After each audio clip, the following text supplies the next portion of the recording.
Hello, everyone. Welcome back to Britton's Hangout Hour episode. I think we're in the 40s now. I'm not entirely sure. I'm here with Liam from Liam's Lyceum. Did I say that right? Yeah. Noted booktuber and could I say scholar of sorts? Um, if you wanted, I feel like to be generous, I'm more like a wannabe scholar.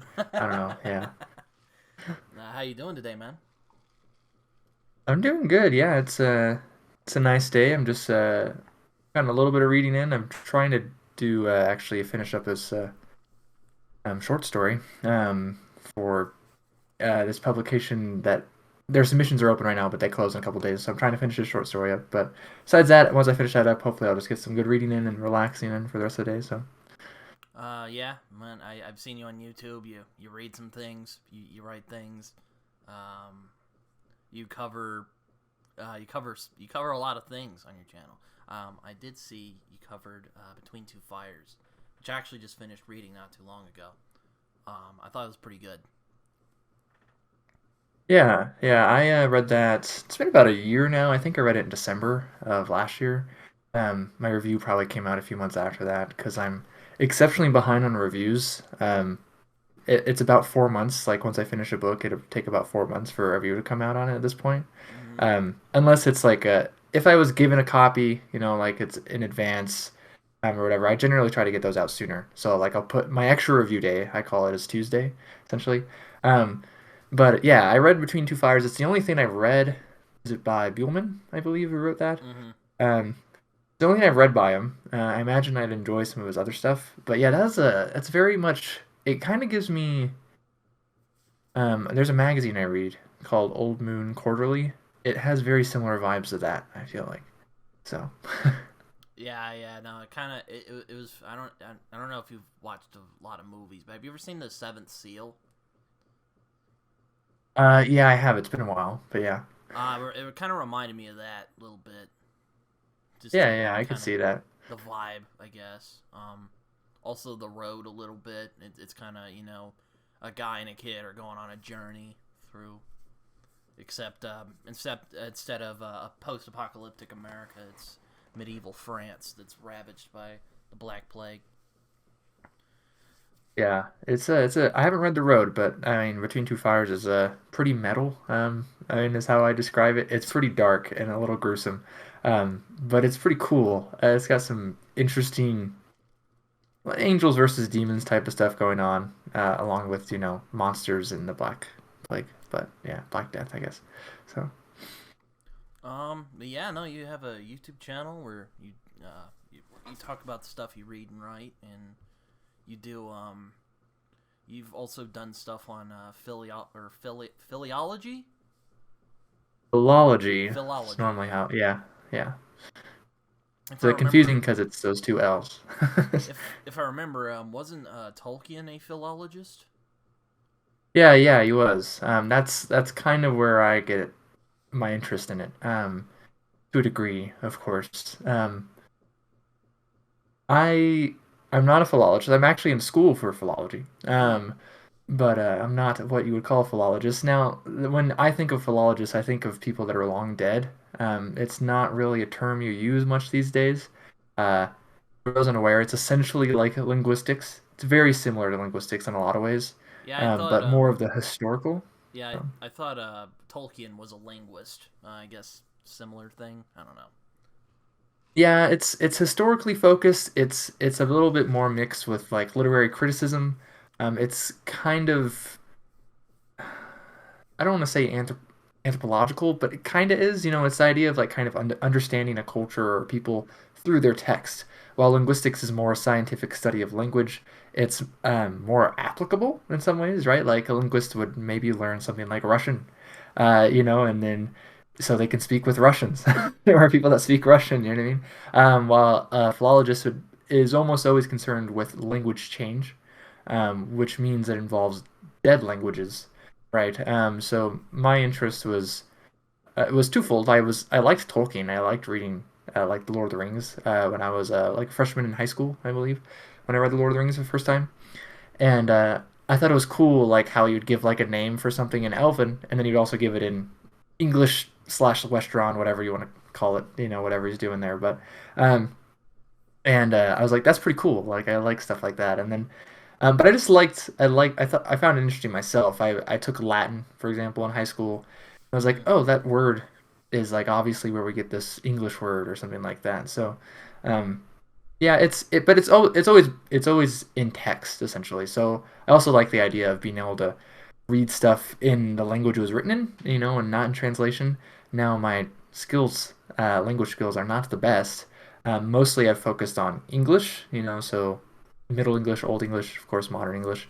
Um, this comes out, with archaisms and stuff, I guess, for the more modern stuff. But yeah, I don't know. I just like English for whatever reason. I'm just like I like this language I speak. I want to understand it more, type of thing. So, and Tolkien kind of introduced me to that because again, like I said, he was a philologist. I'm like, what's a philologist? So, had to go figure that out. Yeah, if I generally am intrigued by people who take the fantasy genre as seriously as other literary novels. So I guess that's why I was interested in your channel. I think I found you. I think I found you from Raf's channel because you were. I found you somewhere. I don't remember where exactly. I think it was Raf, but I'm not entirely sure. Yeah, that wouldn't surprise me. We talk a lot, Raph and I, but yeah, we've done some videos together as well. So, Yeah, I saw you guys did a stream together a while back. It was a few months hmm ago, actually, from when I was recording this. So yeah, we did one of his. I was a guest on his Marxist malcontent monthly Marxist malcontent, and I was also. I think it was his first live stream he ever did, or maybe it was his second or something like that. About a year ago, when he did one, I was also on that. So yeah, I mean, I also noticed you have a vested interest in the sword and sorcery subgenre of fantasy, which is interesting to me. Which I saw that you had a Del Rey Conan. I have the same copies, so which I think are the best way to read Conan. Aside from that big thick book they put out a few years ago yeah, of all the Conan yeah. stories. 'Cause I haven't ever had my hands on that big complete. It's like faux leather, isn't it? I think.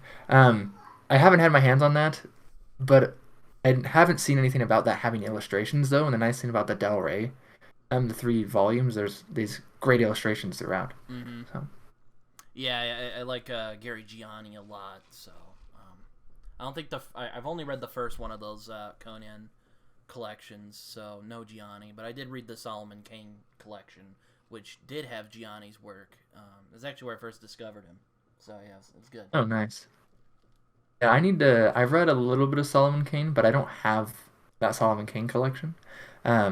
And so I have read just like whatever I've found essentially. Um, and so I need to read more Solomon Kane. But I've read the first 2 Conan volumes, and I read the Cole one. I read a little of Bran McMorn and stuff as well, but Yeah, I started reading Cole, and then I just kind of put it down. I also got it from my local library, so I just returned it back and haven't picked it up again. Maybe someday, but I don't know. It's just kind of like, I got the Conan stories over here I could read. yeah, they're very similar in a lot of ways, anyways. I mean, Conan is essentially the replacement of Cole, anyhow. So um, when I first read though, so the last Cole story was by I believe it's by the Saxai Rule, and it never got published.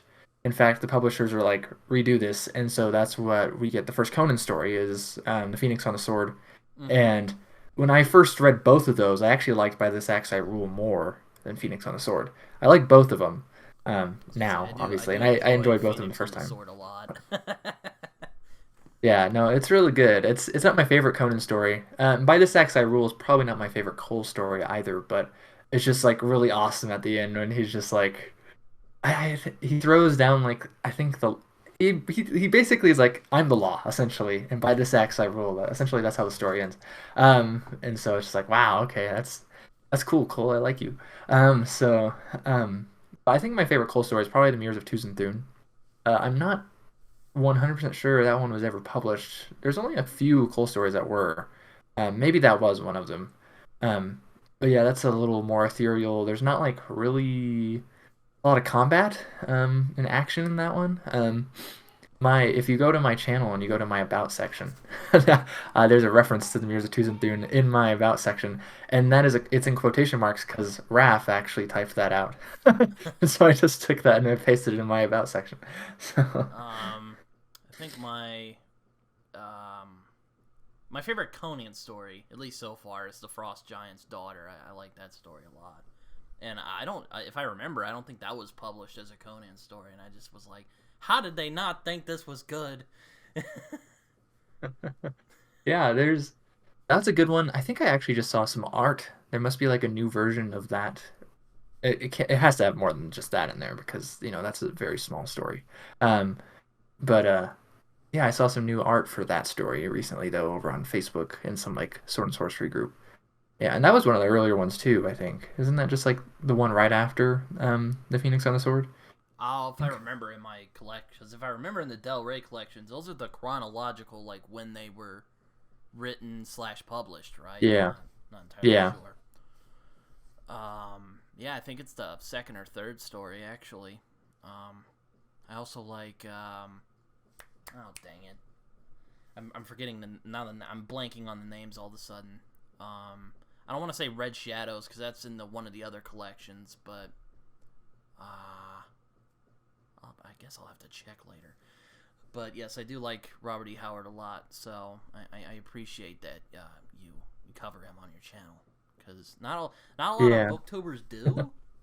Which I mean, I guess I could see why. I mean, he primarily did short stories, and Yeah.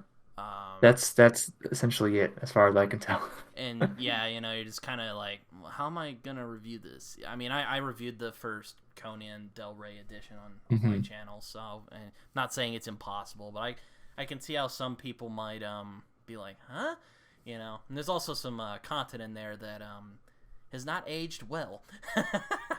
Yeah, yeah, you could say that. Um, it is interesting. I think that's like actually one of my big like gripes of BookTube is like there are people definitely who do, but I feel like the mainstream people don't read short stories. Um, and while it would be weird maybe to review just a short story, I've contemplated doing it myself. I don't do it either, right? And I hardly ever review anthologies or collections, um, although I will on occasion.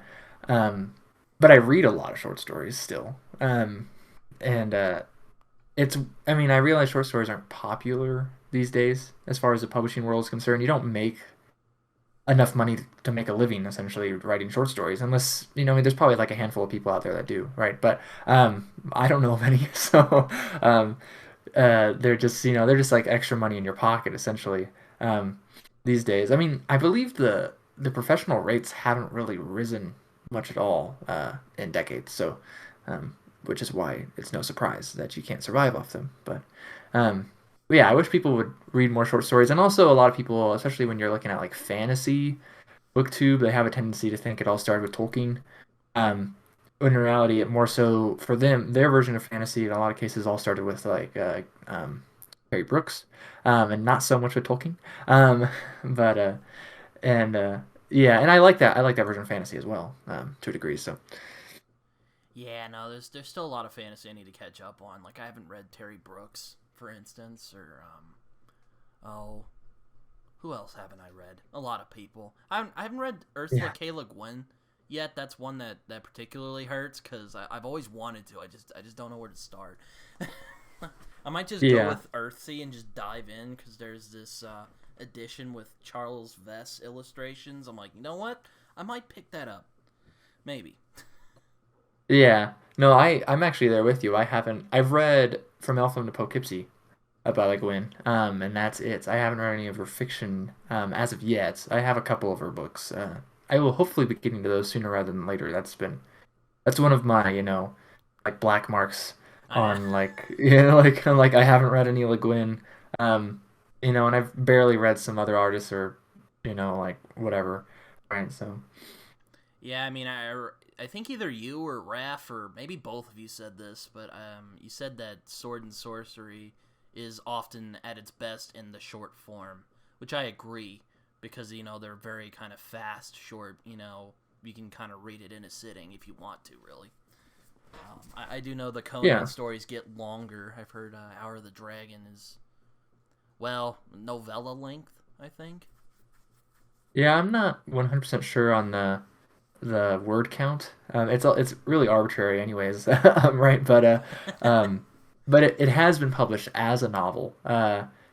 As a standalone novel. It's probably right around there, like 40,000 words or something, if I were to guess. I'm not really sure. I just read it actually, but yeah, that second volume of Conan stories, they're all longer. It's basic. If I remember correctly, it feels like two novellas and then like one novel. Now, or the Dragon being like the novel, but. Mm, Um, I think they get a little shorter, maybe back in the third volume. Again, I don't have the third volume, so uh, yeah. but it definitely works best in short stories, in my opinion. Just like it just seems too dragged out in a lot of cases when you get longer, essentially. I mean, they're sword and sorcery, so they tend to not be epic.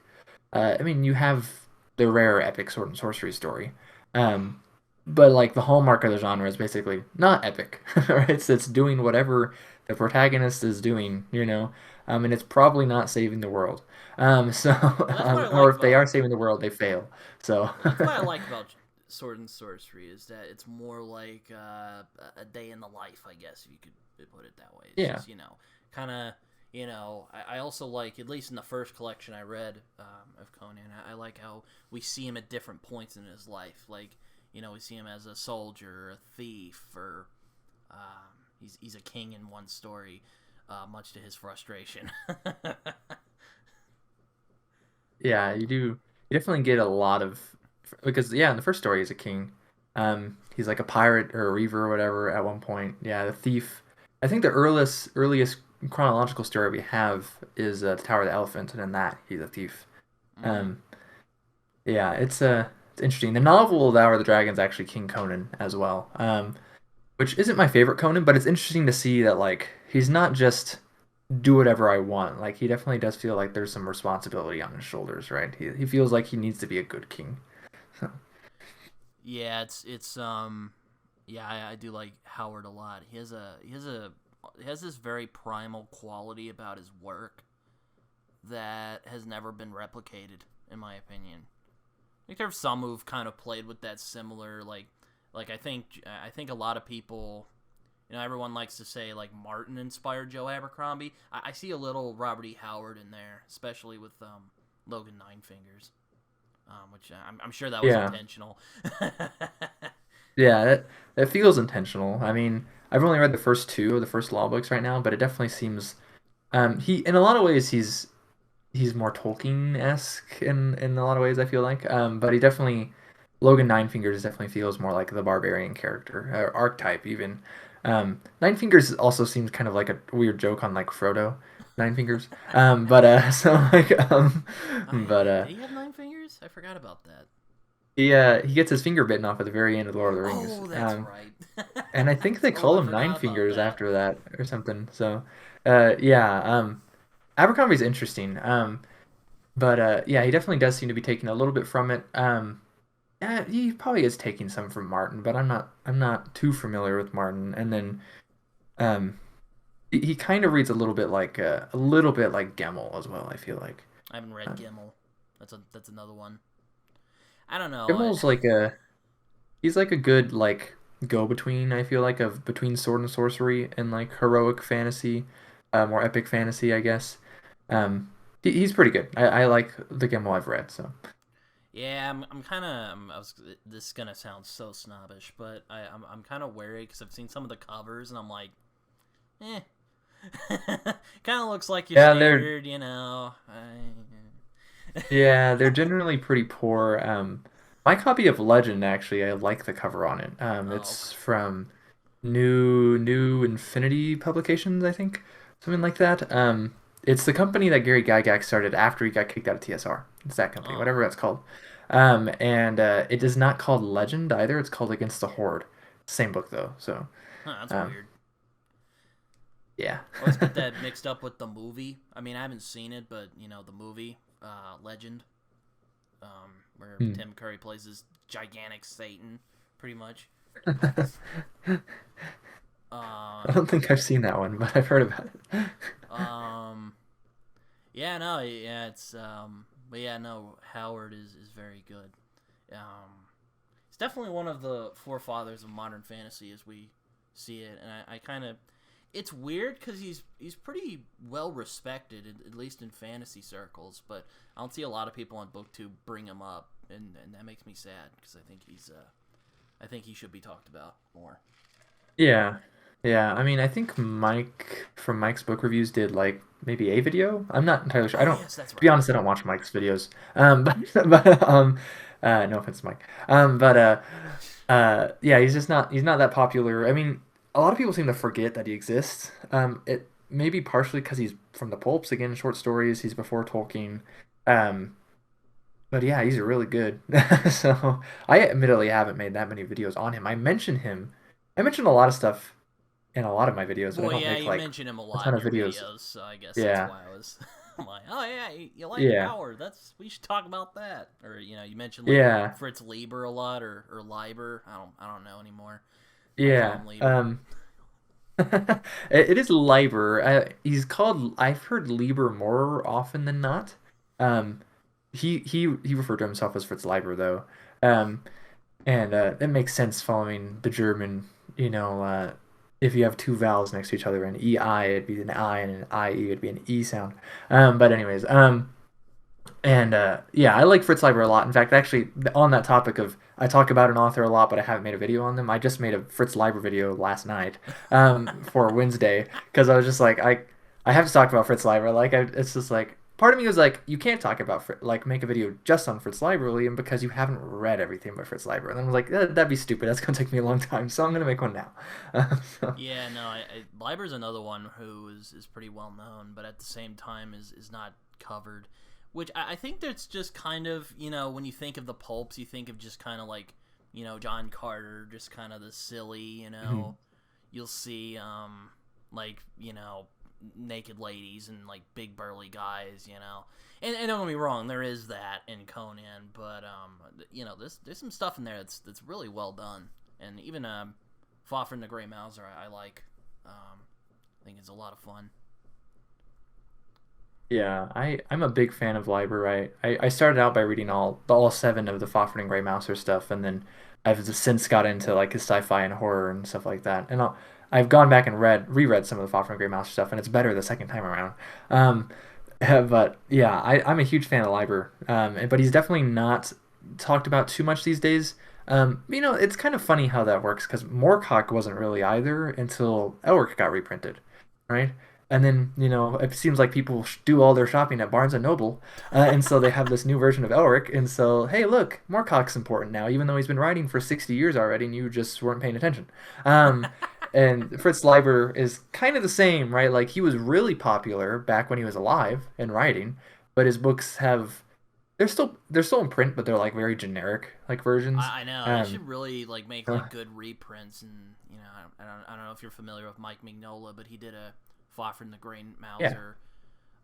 Just use those illustrations, and I think they do have like the actual books with the illustration. Um, but yeah, that would be fun.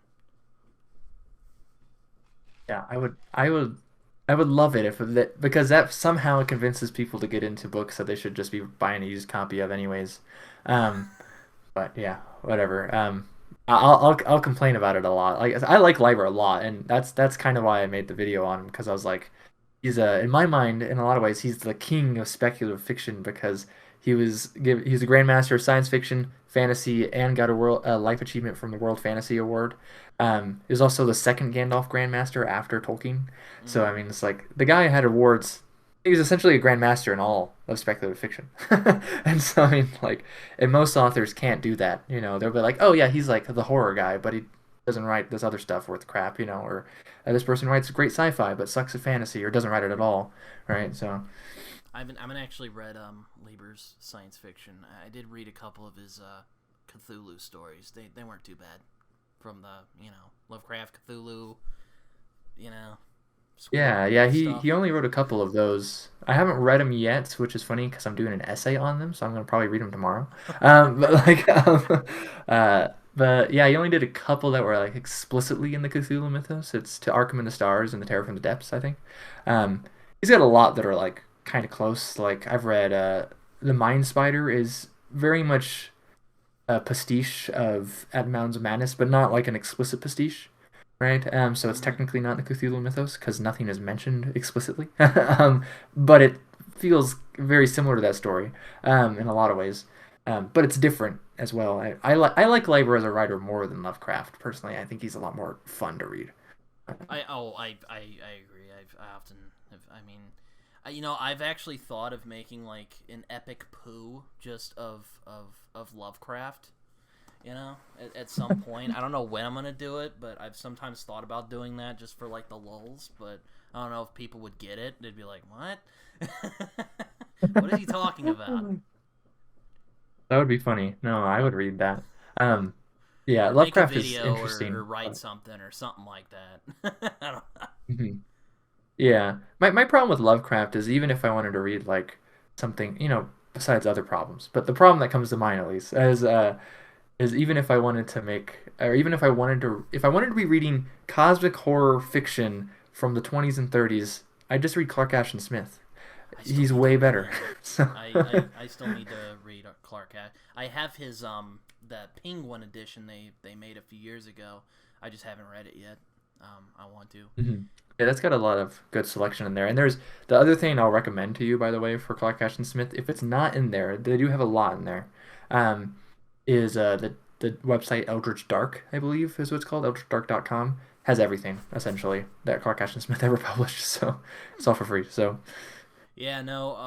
I mean, I have my issues with St. Joshi, but I do think if you want somebody who knows he's basically the Harold Bloom of Lovecraftian he is, yeah. of cosmic horror, basically. Even though I think he gives Lovecraft a bit too much credit for, but I cannot deny his impact on speculative fiction and cosmic horror. Right, yeah.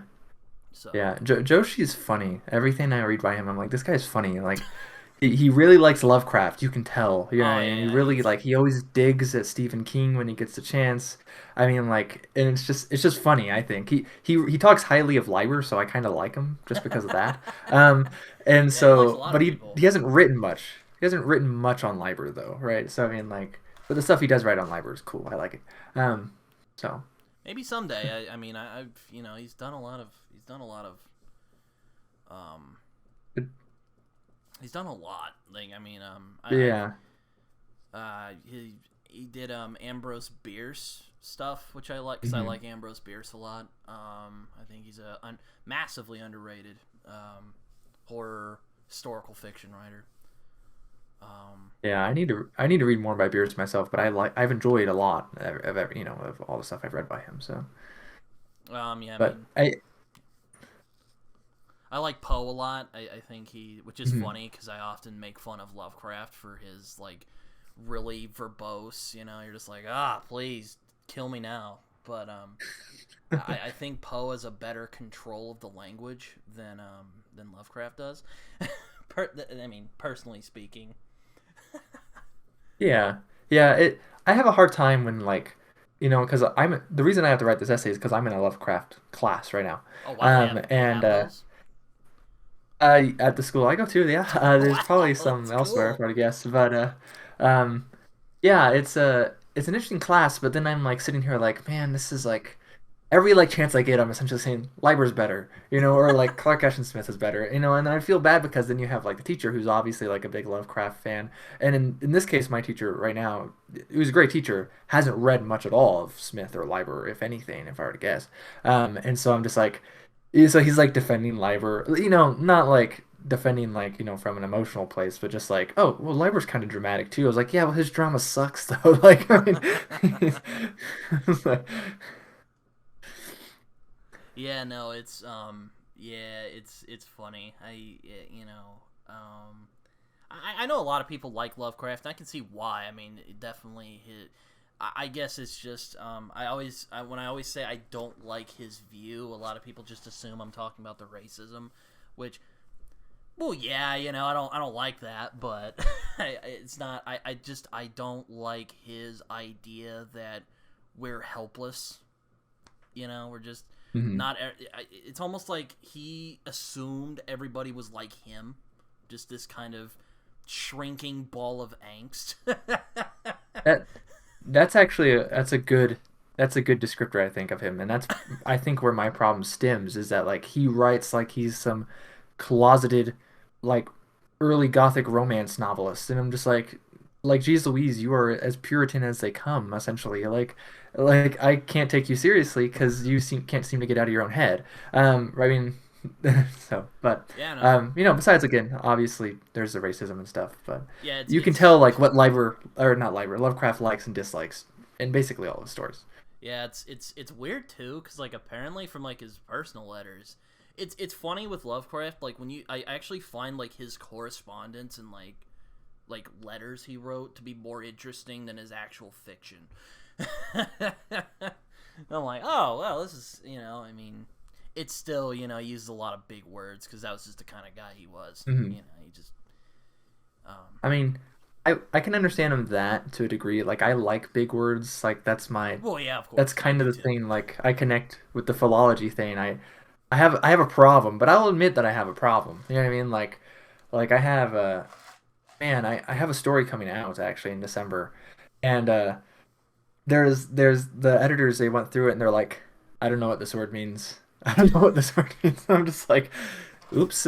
Like what am I supposed to say? Like I put it in there for a reason, and I think it works better with that word rather than another word. Um, or whatnot, but it's like I realize though that that's also like that's it just doesn't work for some people.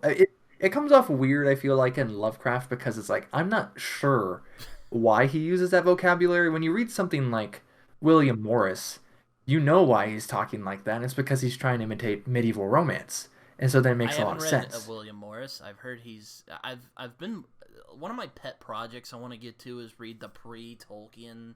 Like I want to read like Lord Mm. Dunsany and Clark Ashton Smith, then like pulp writers of that period, and Yeah. William Morris at some point. I don't know when I'm gonna do it. E.R. Eddingson, I think, is one of them. I Yeah, want to yeah, read The Edison. Worm Yeah. Ouroboros at some point. Yeah, Someday. I've liked most of the stuff I've read by those guys. I haven't read anything by Edison yet. Oh, yeah, that's not true. I read like the first couple pages of one of his books and then I put it down and I'll probably pick it up back up later. Um, but William Morris I really enjoy. Dunsany's really good from the little I've read.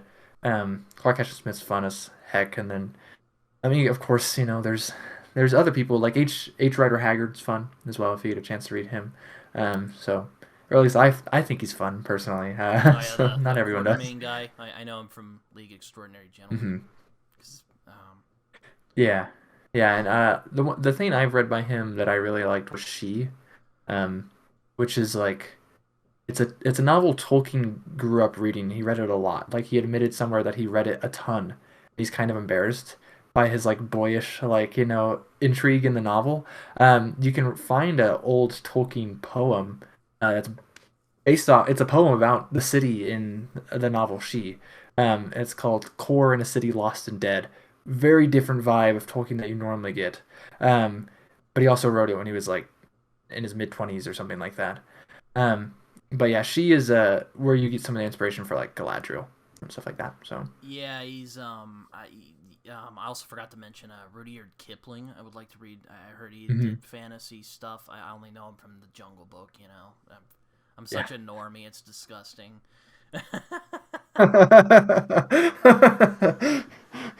It's okay. You can recover, Britain. There is hope.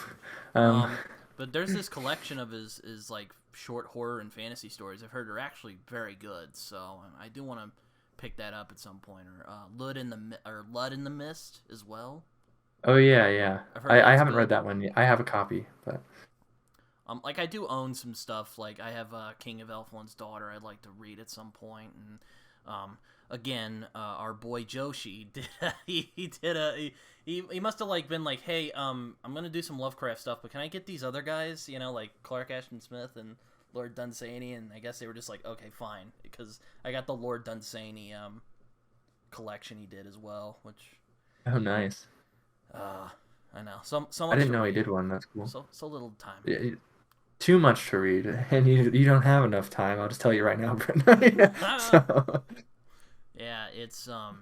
It's an interesting pet. Like I said, it's a pet project I'd like to get to at some point. I just haven't gotten around to it.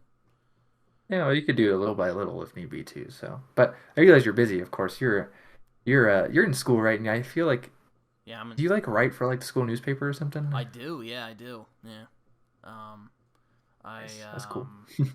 I yeah, it's a great job. I like the people who work there. It's good. It's good stuff. I just oh, but yeah, no, I mean, I just recently covered my favorite horror movie for Halloween because we're doing a Halloween issue. So yeah, I just talked about The Thing because that's my favorite horror film.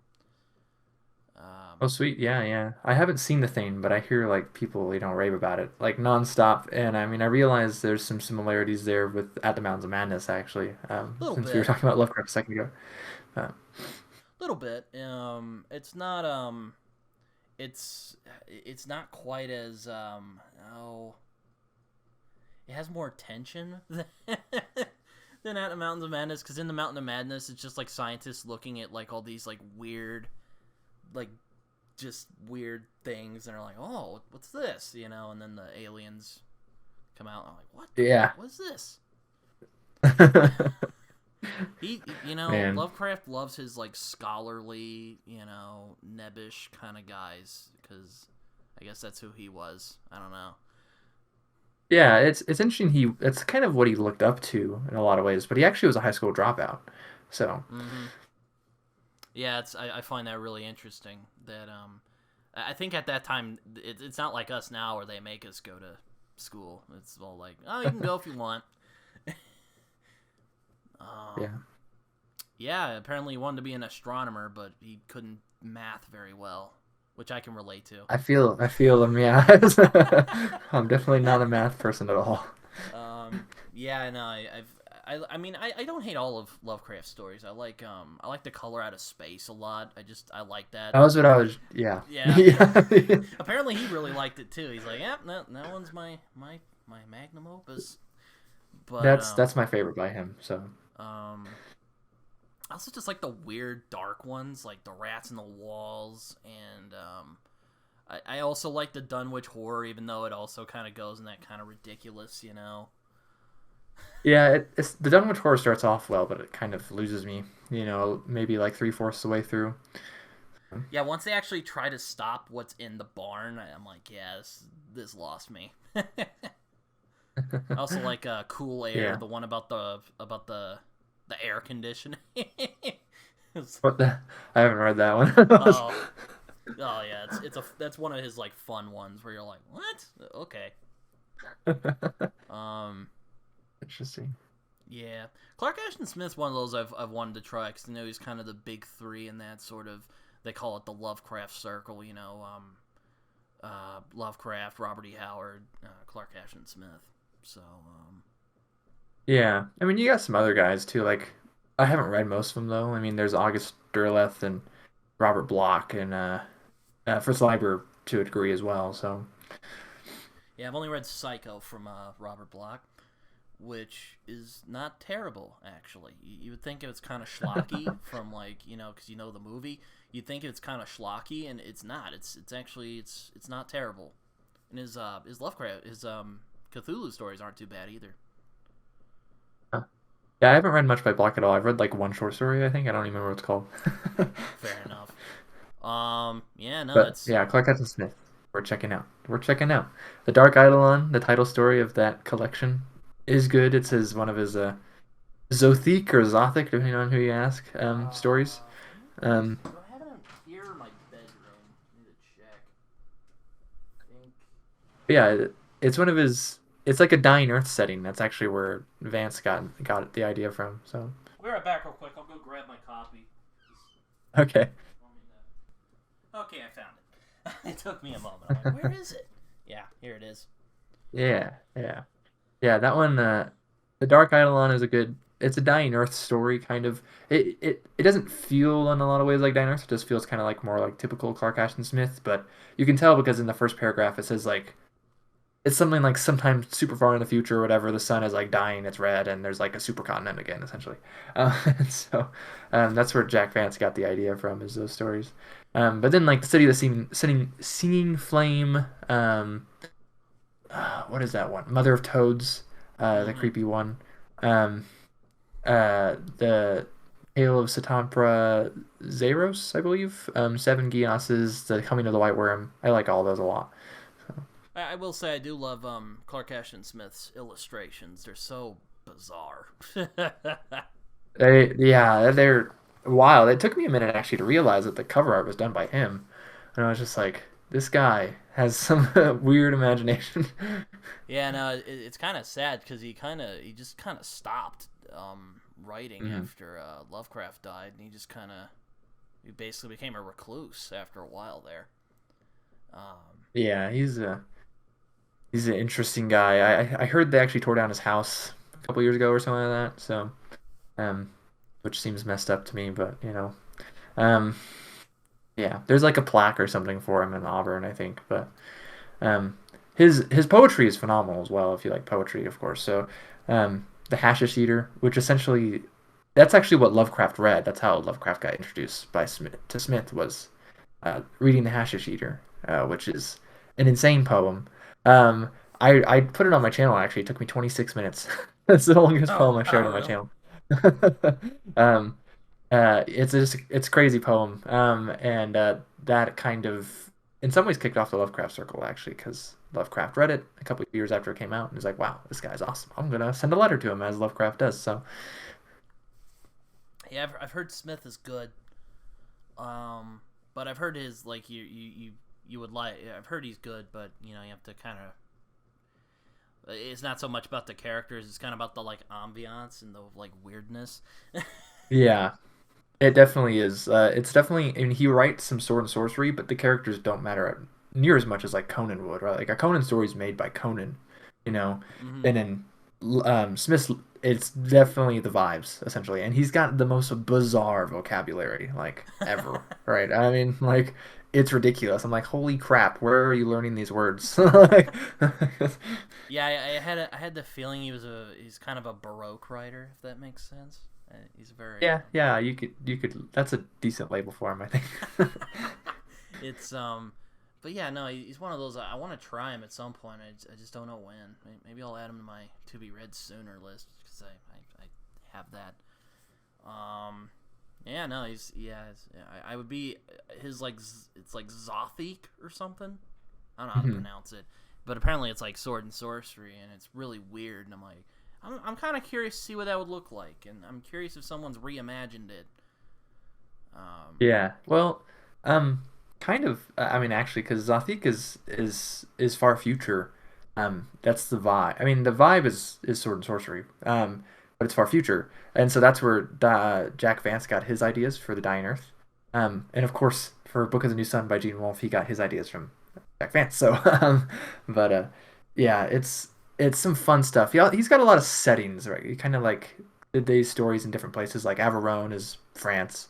Um, very dark, creepy France. So, like the Mother of Toads is set in that one. The Tales of Tomperzeros is Hyperborea, which sounds a lot like Hyborian Age, but it's different.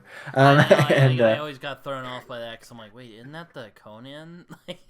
The Conan yeah, poem? right. And then yeah, and then there's his Poseidonis, which is like the last remnant of Atlantis. I, I think the first story I ever read was Poseidonis, and that was trippy as heck when I read it. I was like, what? And then there's like Zikarf, which is like a distant planet, and the stories take place there and stuff like that. So, Yeah, I mean, I've often noticed that I do like writers that like I call them vibe writers because it's kind of like it's not necessarily the the character so if you want to say that makes it so memorable. It's just kind of the weird atmosphere, Hmm. I guess. Yeah, it's kind of like the setting as character almost type of thing, and the character, the actual character is just part of the setting essentially. Um, and that's just kind of how it works. I actually kind of try to do that with my own writing a lot, which works kind of, when I'm using these stupid words or whatever. So, but at the same time, I don't. I try to write different things. I try to be varied in what I write, but sometimes I'm just very much like, I want you guys to be weirded out as hell, like when you read this story. So let me get to work. So, You may like China Mieville if you are intrigued by the idea of setting as a character, because he's just exceptional at that. yeah, I think I would like him actually. I just haven't read any of him because I don't have any of his books. Book budget is very short right now. But Well, yeah, he's maybe one I in definitely the like to check future out. when you're in a more stable Yeah, environment, you can you can pick him up. Or I yeah, don't know I if would like to for sure. you have like Kindle or something. I don't know, but yeah, no, it's interesting. If I remember, didn't you say you DNF'd Liza Locke Lamora, because you mentioned Fafhrd and the Grey Mouser earlier, and I'm like, you know what you would like? The Gentleman Bastards, because they're kind of like Fafhrd and the Grey Mouser, and then I'm like, oh wait, didn't he DNF that book? Hmm. I did, yeah. Oh. I got about 200 pages in, and I was like, I just can't. Um, I That was a while ago though. Like that was 4 years ago, maybe. Um, I I'm kind of tempted to retry at some points, but I'm not like super tempted. Um, the reason I'm not super tempted, well, the reason I put it down in the first place actually was, um, and Raph had a good point when it's kind of just like they're. He was kind of saying they're too good, essentially, if I'm remembering correctly. They just kind of succeed, if I'm remembering. But the storytelling aspect of just like these flashbacks, I didn't think the flashbacks worked very well, at least in the way they were used. I like flashbacks, of course, in different stories. And I like bromances, right? I mean, I even like Hadrian and Royce from the very generic epic fantasy series of Ryuri Revelations, right? So I mean, You like, like um, you like Fafhrd and the Grey Mouser, which is probably like the most famous bromance in fantasy. yeah, and it's the best one. And so like, uh, I will brook no argument on that one. Okay, no, but the thing I like about Father the Grey Mouser is they're stupid. Okay, they're not just like funny bros. They are dumb, and at times they make dumb decisions. Like in the two best thieves in Lankmar, they're not the two best thieves in Lankmar. They're the idiots in the story. They lose. Okay. And then they're like in Lords of Quarmal, they're like offended at each other, so they're not telling each other where they're going, and they both go to the same place. And so it's like Yeah. these guys are stupid. I mean, like they are dumb. What they want is they want money so they can have beer and women. That's what they want. So I mean, I do like that the Grey Mouser is more sensitive than say Conan. yeah, I love them as characters. I just think they're a blast. I mean, and they get really emotional at times, and they get like more like Conan like, but it's only like at certain times, right? Or like the Cloud of Hate, I think, is a good example, or at the end of Ilmet and Lankmar. There's a reason why they get that way at the end of that story. But yeah, so Yeah, I have a friend who is a big fan of Robert E. Howard. I'm like, I think you would like, I think you would like Fritz Leiber, and he's like, he's okay. He's really stubborn, so I'm trying to get him to get into Fritz Leiber, and he's just, I don't know. I'm like, it's kind of like funny Conan. It's like yeah, that might be a bit too simple. I'm sure it's yeah, probably I just mean, offended it you is it as a is. Fafhrd fan. No, it is like funny Conan almost. I mean, like it's a lot more relatable in a lot of ways. It's Raph has put it this way, but I've also seen other people put it this way before. Um, and so I will also put it this way. Is it's kind of like if you read a bunch of fantasy fiction on, say, like Appendix N list, or like if you read Dragonlance, you're like, ah, yes, this is what my Dungeons and Dragons experience is going to be like. It's going to be epic quest, Lord of the Rings type of stuff, right? Or at least if I'm going to go with like Conan, I'm going to be this badass barbarian that, they make it dumb because they'll make the barbarian dumb, and in reality, Conan's not dumb at all. But then in reality, when you're playing Fafhrd and the Grey Mouser. They That's what I was freaking about steal to a say. house at Is one is point. is I mean, Fafhrd and the like, Grey Mouser how it actually goes down? Yeah. It's like, yeah, it's exactly what it is. It's like you look at the Fellowship of the Rings, like how I imagine I'll play D&D, and it's Far from the Grey Master is like how I actually play D&D. And it's 100%. I mean, they're so dumb, but I love them, and they're so good at the same time, right? Because they're still badass, right? I mean, like the books normally describe them as like the two best swordsmen like ever, essentially, like right, like that ever will be, that ever have been. You know what I mean, and stuff like that. Yeah, So they're not complete fools. They're just fools from time to time. yeah, No, I mean where I kind of disagree with Ref on um at least Eliza Lockelmora is that I do like how Lynch can turn their strengths into weaknesses. They do bounce back from those, but you know, I still it creates tension, I guess. But I mean, you know, I get not everyone will like, and I just read Liza Lockelmore this year, and I really enjoyed it a lot. So I mean, I know it's probably not yeah, for everybody. I can definitely see how somebody might get thrown off by the structure. It's like, oh, I want to get mhm. back to the modern stuff. Yeah. Yeah. I mean, like I said, I might retry it at some point. The big thing that's keeping me from retrying it is really that its length. When books are that long, they normally don't read like Sword and Sorcery. Which I don't just read Sword and Sorcery, right? But I mean, like, Yeah, but I but like my Sword and Sorcery to be pretty, undiluted Sword and Sorcery kind of. So, I guess it's not. But the thing about that's the only thing I would say is that's why it's not like Fought from the Grey Mouth. It's not really sword and sorcery, but it kind of has that vibe. I guess I don't know. It's hard to explain. yeah. Because yeah, they are kind of they are thick boys for sure. I'm actually going to read the third one this month, so that should be Oh, fun. nice. I've heard it's weaker than the other two, so I'm kind of going in with moderate expectations, and I'm like, well, I like the other two, so this shouldn't be too bad. They would have to like, he would really have to do something stupid for me to go like, wow, this was really bad. Yeah, um, I understand that. um, yeah. You also do poetry on your channel, which I think is interesting because poetry is there is fantasy poetry out there, like the Iliad, Paradise Lost, the Odyssey, and Beowulf, which I know Philip Chase is a big fan of that. I mean, my God, take a shot and he'll probably mention Beowulf. You would probably die though, so I wouldn't do that. Take a shot every time he mentions Beowulf though. He would probably die. Yeah. Yeah, I mean, I normally just share smaller poems. Um, I try vaguely to keep them fantasy focused. I mean, not super hard, right?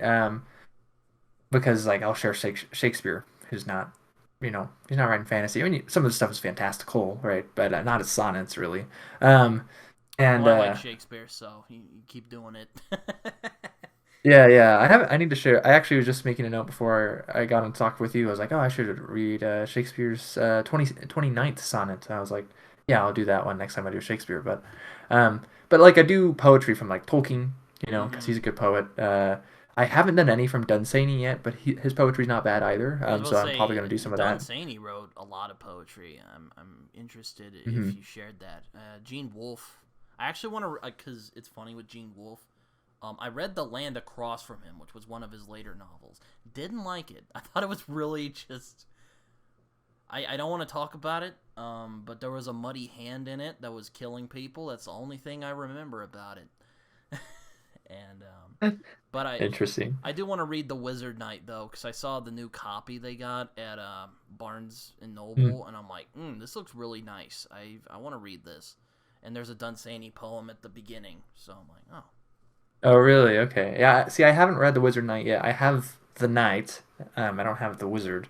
Um, and um, so far of Wolf, I've read his Book of the New Sun, Book of the Long Sun, and I have Book of the Short Sun, but I haven't read it. And then I've read some of his short stories, of course, and then I've also read The Fifth Head of Cerberus. So, which was really good, actually. But so yeah, they're all really good. But yeah, I don't know. Like I haven't read any. I wonder if Wolf did any like poetry. Um, like Leiber did a little bit, for example, so it's like not that it's not what he's known for by any means, but he did do some. And most of the stuff's like not bad. It's not like great, which is maybe why he didn't do that much, or maybe because he didn't do that much, it's not that great. Because practice makes perfect, they say.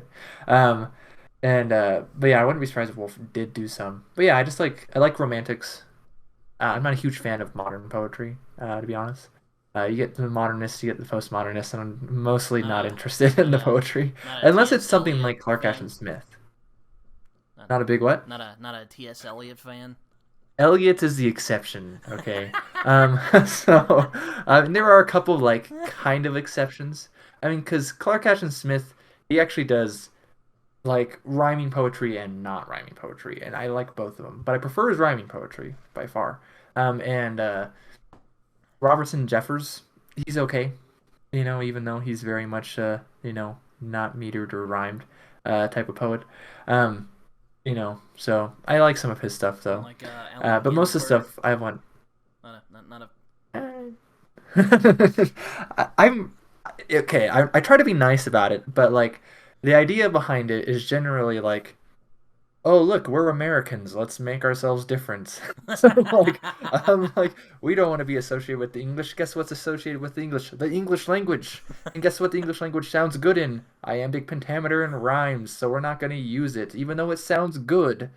It's too English for us, so we're not going to use it. I'm like, yeah, it sounded good. You should have stuck with it. I mean, like, come on. Chaucer was using iambic pentameter. There's a reason, because Chaucer is fire, okay, when you read Chaucer. And it's still, like, it's 700 years later almost. So, I mean, like, it's good for a reason. So, like, Have you while read there are Walt some, Whitman? yeah, a little bit. I just dabble here and there. Like, I don't, like, sit down and, like, oh, I have this huge poetry collection. I'm gonna devour the whole thing, like, Well, I didn't want to imply that you do that, but it's, Yeah, no, no, you're good. I most of my poetry readings online. I'll just be like, I want to read a poem. Let's find one. Right. So like, I tend to gravitate towards something like the Romantics because they're generally pretty good. Like Shelley is really good. Right, Keats, pretty good, right? So, and then I like older stuff too. So like, I like using poetry Thursday as an excuse, to read something in a different language. So I mean, like, I've done a couple Middle English poems, for example, and I've done a couple Old English ones. Or the last Old English one I did was actually it's just the last 10 lines of the poem because I didn't want to read all 670 lines, because that takes too long, especially when it's in Old English. And so I just did the last 10 lines because the last 10 lines are cool. It's the first half line is in Old English and the second half line is in Latin. And so I was like, oh, that's cool. Like I know how to say the Old English well enough, and I know how to say, medieval ecclesiastical Latin well enough as well. So that was a fun poem. Or like I did the first stanza essentially of the Song of Roland because I'm not reading the whole Song of Roland in Old French. Like I don't think you could pay me enough. So, you mean but yeah, I did the first Come stanza. Roland to the So Dark Tower, or are you talking about another one? the Song of Roland is the national epic of France. Oh, So. I'm. Here's my thing. Like I admit I'm not the Well, I mean, I love Shakespeare because a lot of I'd be remiss. I feel like a bad writer if I didn't at least appreciate Shakespeare. But Uh-huh. I do love Shakespeare though. It's weird. It's not. I don't necessarily. I like hearing poetry be read, not necessarily. Like I like I like that you recite it. I like hearing people recite poetry, but actually like sitting and reading it, I'm like, okay. I also really enjoy William Blake a lot, who is one of those Oh guys. yeah. I'm like, there's a gold mine. Everyone's always like aping Tolkien or Howard or even Leiber. I'm giving up at this point. You're good. Um, I'm like, here's this guy. He has a bunch of fantastical concepts you could go nuts with, and they're not doing it, and it makes me sad. Yeah, no, yeah. Blake is one I need to read more of. Speaking of romantics, he's another really good one. From the little bit I've read, I recently read "The Star Is My Destination," which I think the other title of it is "Tiger Tiger," Mm-hmm. which I believe is taken from the Blake poem "The Tiger," if I'm Mm-hmm. remembering correctly. Um, Indeed, it is. Stars My Destination's another one I've wanted to read for a long time. I just haven't. I was going to read it in 2020, but then COVID happened. Then I got really depressed, and I went through a really bad reading slump that year. It was not a fun time. I'll put it that way. Yeah, sorry about that. I can understand that. Yeah, oof. It wasn't. Yeah, the next. Yeah, I mean, sorry. Yeah, I actually didn't get depressed in 2020, if I remember correctly. I think the next year. No, so, It wasn't fun. Like, I can laugh about it now, but it uh-huh. sucked. Like, it was just like, I did watch a bunch of movies though during that time, so it wasn't too bad. But it just, for some reason, I would try to read something and then it wouldn't stick. Not because the books were bad. I just, I don't know if I was just. Yeah, Sometimes it's a mental thing. yeah. No, I understand that. That's actually what stopped me from reading. What I just blanked on what it's called. The second Malazan Book of the Fallen book. Oh yeah. Dead House Gates. I had started it. I was really into it, but then I moved, like shortly after I started. Well, first off, I started it, then I started packing, so I had like no time to read it anyways. And then I moved, and I'm like, now I can read this because I moved. But I moved up to Idaho, right where I am now, without my family for the first few months. And since I didn't have my family, and it was January when I moved up here, so it's dark all the time, I was depressed as hell. And I was Oh. like, I cannot read anything. So like, I didn't read anything really for like a month or two there. Um, and then and then I was like, That House Gates is probably not a very good book to read when you're depressed, anyways. I mean, Yeah, maybe for it's for either Malazan is it's the really opposite. dark. So Yeah, it's like it's one or the other, right? It's either a terrible idea to read it or it's a really good idea to read it when you're depressed, depending on who you are, I guess, and how the book affects you. For me, it was a terrible idea to read because that book is depressing as heck. So like, and so I was like, I can't read this right now, so I had to put it off for like 5 months, I think, or something like that. yeah, no, it was. I'll just put it this way: 2020 was not a fun year. 2021 was a little better. I started some books and I was really into it, and then I hit another massive slump. Not that I didn't want to read them; it was just kind of like, there was other things I wanted to do, and yeah. Mhm. Then 2022, I kind of started getting my act together, and then I Yeah, finally yeah. I started mean, BookTube because one of my friends was like, "Hey, you have all these opinions, do it." Because I had done it for a little bit, and I'm like, yeah, because I hate watching myself. I'm really self-conscious about that, and I'm like, you know what? There's no real reason I shouldn't be doing it. Maybe I can talk about other books that kind of fall through the cracks of BookTube. So, yeah, here I am now. there's there's a lot that fall through the cracks. So, you're doing the good work, right? So. I'm trying, man. I'm trying. Yeah, no, no, you're doing good. It's a it's that's kind of why I've kind of retained doing the Poetry Thursday thing because there's some channels that still do it, but most of the channels I was like kind of copying when I started doing it because I started a couple months after I started my channel, and I was like, they've kind of stopped, and so I'm like, I'm gonna keep on going because I need more poetry, and I changed it. I changed the way I went about it too, because originally I would read the poem and I'd kind of talk about it, and then I was like, well, the analysis part is fun. Now I just read the poem because I'm like, you know what I would want to listen to. I basically make videos I would want to listen to. That's Fair essentially the enough. idea. I'm not Yeah. gonna listen to them because I'm making the videos, but I'm like, what I want on Poetry Thursday is someone to read a poem and to not say anything else about it. Just read the poem. And so like that's what it is these days, right? And I mean, and I think well, let's see. Actually, next week I have another one by Elizabeth Eleanor Siddall, who is she was married. She's a one of the members artists from the pre-Raphaelite Brotherhood like movement type of thing. Married to Dante Gabriel Rossetti, who's more famous, but you probably still don't know. Is it But Dante from Dante's Inferno, or is that another one? no, it's much later. Uh, I think he's mostly famous for his painting actually, Oh, but then after that I have a William Blake one, and then Tolkien one, and then William Morris one, and then I have to record some more. We'll see what I record. So. yeah. I saw your William Blake one. I'm like, I thought I saw you done a couple. I thought I left a comment on one of them being like, "You're doing the Lord's work" or something. So then I went to your most recent one, and then I left that comment, and I was like, I thought I did. I guess not, but good I work. I think you did. I think you did. I don't know though. I mean, I don't know. We had some conversation somewhere there. You were like mentioning William Blake, and I was like, I don't know. Yeah, it seemed like deja vu when you said like I thought I left a comment. I was like, I think maybe you did. I don't know. My poetry videos are my least popular by far, Oh, right? Like I wonder most of them don't why. get any comments. Right. Yeah, I wonder, huh? Yeah, most of them don't get any comments at all, right? And most of them don't get very many views. So, but that's not surprising to me. That doesn't surprise me. Yeah, So, no. But yeah, with poetry, it's I like hearing it be read. You know, like there's one guy hmm I found the other day called the Cultured Bumpkin, which he does some poetry reading. I don't know if you've ever heard of him, but I like his stuff a lot. I like hearing it be read. Now reading it is I don't know, not against it. It's just kind of like hmm.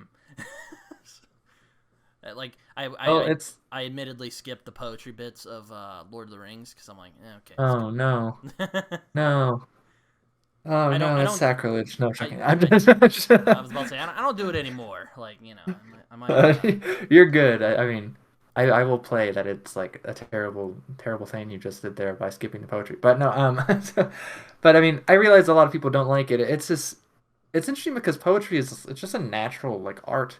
And I realize when I like it short and sweet. I also like it when it's longer, of course, like when you were mentioning those epics, mostly earlier, right? Like the yeah. Iliad. It is poetry. I don't speak ancient Greek. I don't know if I'd care ever to. But so like, but I mean, I do like Old English actually. But in fact, it's fun to read like when I go and I read. Occasionally, I'll just go and read a medieval romance. Okay, and I prefer the ones written in English because I can read them, or I can closely read. It depends on the dialect, right? It depends on what and how late it is in Middle English as well. If it's early Middle English and it's like West Midlands dialect, I'm not understanding anything. But if it's London East Midlands dialect, yeah, I can probably understand it. That's where our version of English comes from, by the way. Which Oh. is why it makes sense that I can understand it easily. Um, and so it's just like it's just fun.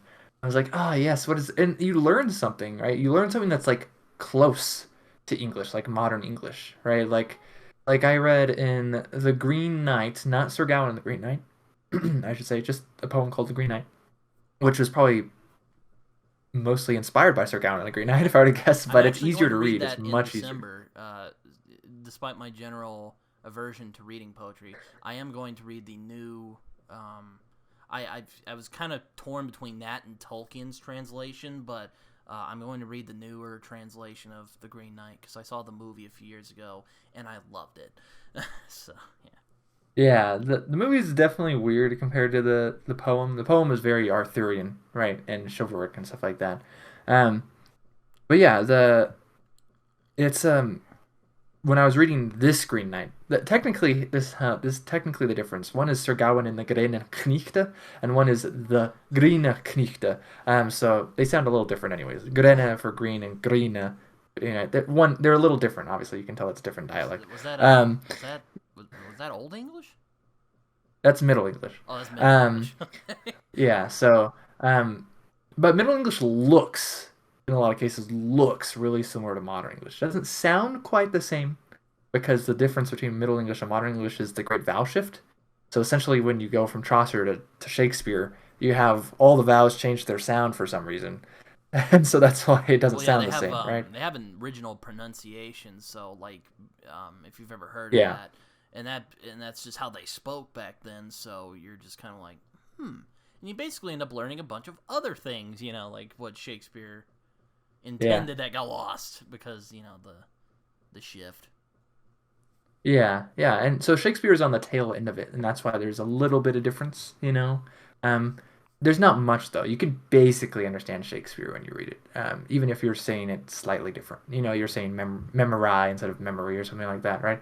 Um, you can basically get it, right? You know what I mean? But in Middle English is close. Like I said, you can read it really easily. I mean, the opening lines of the Canterbury Tales are like "Wan that aprio with shurish sota," which sounds like nonsense, to in modern English. But I mean, like when that April with its showers, sweet, right? That's pretty straightforward. Yeah, I So like, I do hope to read Hyperion next year. I've heard that's like sci-fi Canterbury Tales. So Maybe someday. Yeah, yeah. Hopefully you enjoy it. Most people actually enjoy it. I kind of stopped. I didn't finish it actually. So, um, so Or were you just like, there's I like a the original. I'm putting this down. yeah. This is awful. Chaucer did it better. There's better butt jokes in Chaucer. No, and but no, it was mostly just I'm not a huge I'm okay with sex in whatever I read, right? I mean, it makes sense. Humans have sex, it can be in the books. I don't care much for erotica, and I don't care much for weird erotica. Okay. And there is a scene in Hyperion which a lot of people seem to just like kind of forget that happens. That is really highly sexual. I'm just like, what the hell am I reading? Now I could have just skipped that part or skimmed through it and or just continued on, but I got to the very near end of that like section. I was like, you know what? No, this book's not for me. So, like, I was like, screw this. Like, I am sick of this weird sex stuff. So, but the first stories before that were great. And in fact, it might have only been one story before that. I didn't get super far. It's one of the earlier stories. I think it's the soldiers. I think. But it's Yeah. just like, whoa, this is really weird. So, yeah, I didn't finish it. But I mean, but that being said, I mean, the Canterbury Tales itself is sexual, but it's hilarious, Yeah, right? I mean, like, I read the one where I think it is the Knight's Tale. It's the one where the guy he did something and he gets disgraced, and it's I think it was rape, but I'm not sure. And then like the old lady's like, "Marry me and you'll be redeemed," and then he's like, "Oh God," and then they get married, and then she turns beautiful, and I'm like, "What?" Mhm. Yeah, there's a, and it's funny because that story appears like there's a Sir Gawain and the no, it's a little different. Yeah, there's just different things.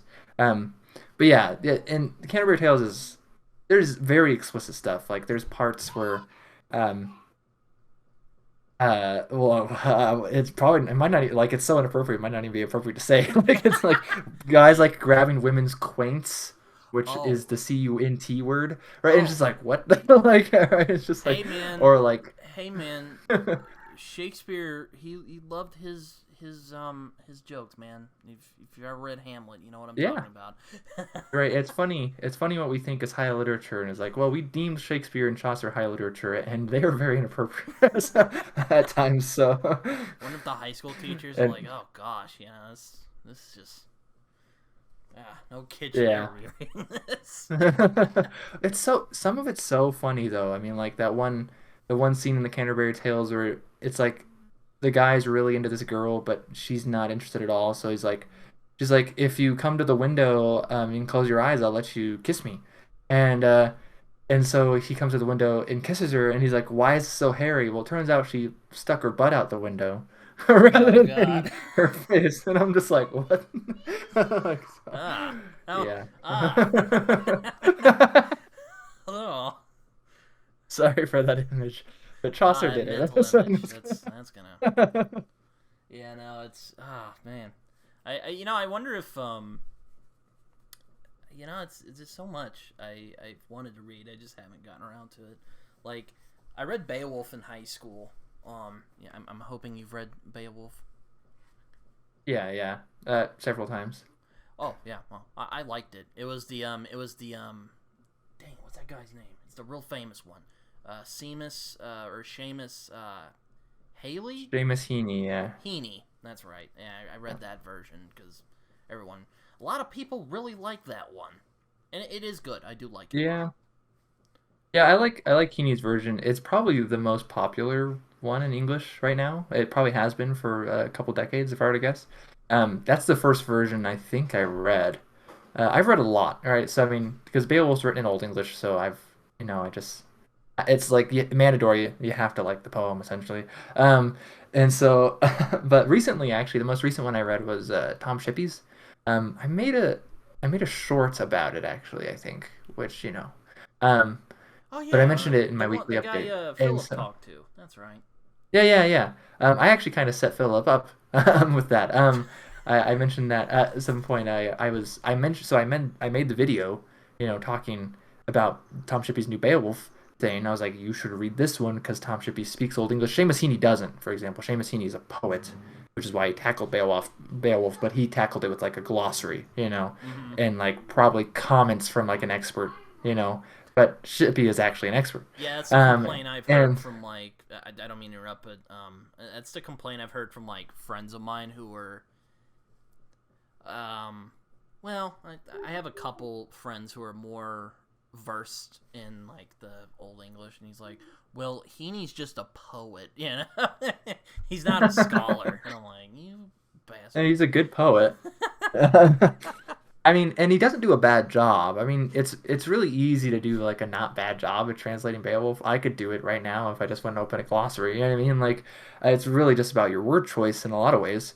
Like, oh, that word can mean this word, or this word. Well, let's see. This one sounds the best. So, like, that's Mm-hmm. right. That's essentially in a lot of ways what it is.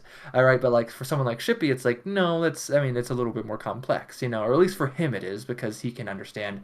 He basically can just read the Old English and it can sound like the conversation we're having right now, right? Like he Oh, understands it. And not many people can do that. I can't do that. You know what I mean? Like, as much as I like Old English, my Old English is not that good yet. Hopefully someday.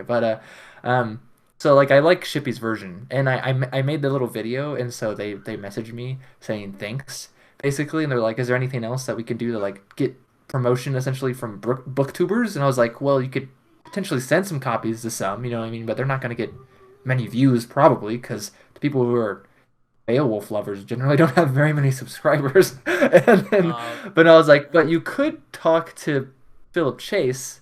He took, I'm not 100% sure like on his studies in Old English, but I know he studied it some, and he did his dissertation on William Morris, who's connected to Tolkien. mm-hmm, And William Morris did one of the first translations of Beowulf himself, actually. Um, mm-hmm. and so that's how it happened. I think Actually, Tolkien I gave him also. Philip's email. I gave so I think Tolkien also translated Beowulf, didn't he? Or he did, yeah. His is not actually the best. As much as I love Tolkien, he didn't publish it. Right, it got published 2014. So oh, it was one of kind the of like ones translated. He's Christopher like, put out, huh? yeah, he was like not 100% satisfied with it, so he put it in a desk drawer for decades probably or something. So Yeah. it's not bad. The main problem I actually have with it is not in the translation itself. It's with the numbering. Beowulf is generally broken into the lines, right? So like, oh, go to Beowulf line 617 or something like that. Tolkien's doesn't have that for some reason. I don't know why. The lines don't match up for some reason. I was like, why did you do this? So, I guess it's like that thing where, like, when you're familiar with it, you're like, yeah, or well, like you said, it was an unfinished copy, so he probably would have, if he did finish it, he probably would have gone back to it later. mhm. Um, Yeah. Yeah, I haven't seen the papers themselves, so I don't know what Tolkien was doing with them, but it's funny about Gawain is I'm not really like it's funny I'm not really that interested in Arthurian legends, but I do want to read Sir Gawain since I saw the movie. And I'm sure the movie takes liberties, but I want to read it now. I'm like, yeah, I want to see what this is about. yeah, no, it is the movie.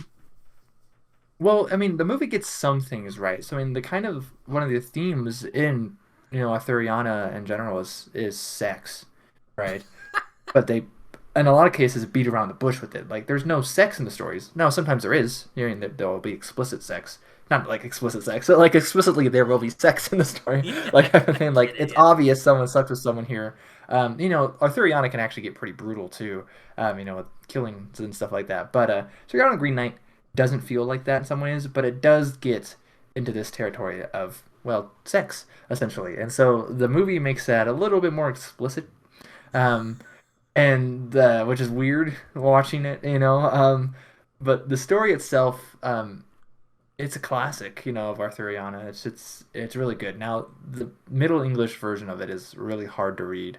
I can't even remember the first line of it. Like, and normally I can memorize the first line of something really easily. It mentions Troy, I know that, but nah, I can't remember anything else about that first line. So, but Yeah, but this new one has well, apparently I guess it just came out not too long ago, but David Lowery who directed the Green Knight movie did the introduction. So I'm like, Huh. oh, okay, I'll check this out then. And then I went to the bookstore the other day. I was just looking around, and I saw Tolkien's copy. I'm like, damn. Should I pick that up? I'm like, nah, I made up my mind. Yeah, I'm doing the other one. I've read a I've read a couple versions of The Green Knight, and I like Tolkien's a lot. Actually, his was you don't have to read it, obviously, but his was like actually the standard for a while. He's a scholar, like, and Yeah, so for a couple decades there, if you had to read that in school, you were reading Tolkien's version. So, yeah. which he did with someone though. I think he did it with Robert W. Chambers. Maybe not Robert W. Chambers. That sounds like the King in Yellow guy. It's I was some about to Chambers say guy. that guy I who can't did the remember. King in Yellow. No, it can't be that guy. I'm like, there's too many Chambers and I'm mixing them up. He did it with some Chambers guy, I think. I know he did it with someone. And now now I'm always like curious when I get the Tolkien translation of Sir Gawain and the Green Knight, is it the one he did with Chambers or is it the one he just did by himself? Like, and I never know, right? So Yeah, I mean it's interesting. There's a lot of I've noticed in a lot of fantasy, like modern, that they it's something I've kind of grappled with for a while, but it almost feels like there's not a lot of risks. Like there are, but it's not as common as I would like. With fantasy, you think, oh, it's fantasy, you can do whatever the hell you want. Um, you know, I'll see like William Blake. I'm like, well, why aren't they like taking from this guy? Like, you could do a lot with this, or I think you could. Or maybe you yeah. feel the same about like William Morris or something. I mean, I've never read William Morris, but I know Philip brings him up from time to time. Yeah, yeah. It was E.V. Gordon, by the way, not Chambers. He had a colleague that had the last name Chambers. I can't remember who it was, um, but yeah, I see myself. I like to when I write. Again, I'm not popular. I'm not a popular author at all. I've barely published anything. But um, but when I write, I do like to take ideas from these different guys. I mean, so like a couple stories I have, I'm taking more from probably Robert E. Howard than anything. I take only little bits from Leiber because I don't feel like I'm good enough to write as he does. Um, and but I'll take bits from like Clark Ashton Smith, William Morris. I think like I have a story called Watch at Water, um, which hopefully will get published someday. But it's a Watchet is a word I learned while reading the story of the Glittering Plain by William Morris, and there's a line in the story which is very similar to a line from is that story by William Morris.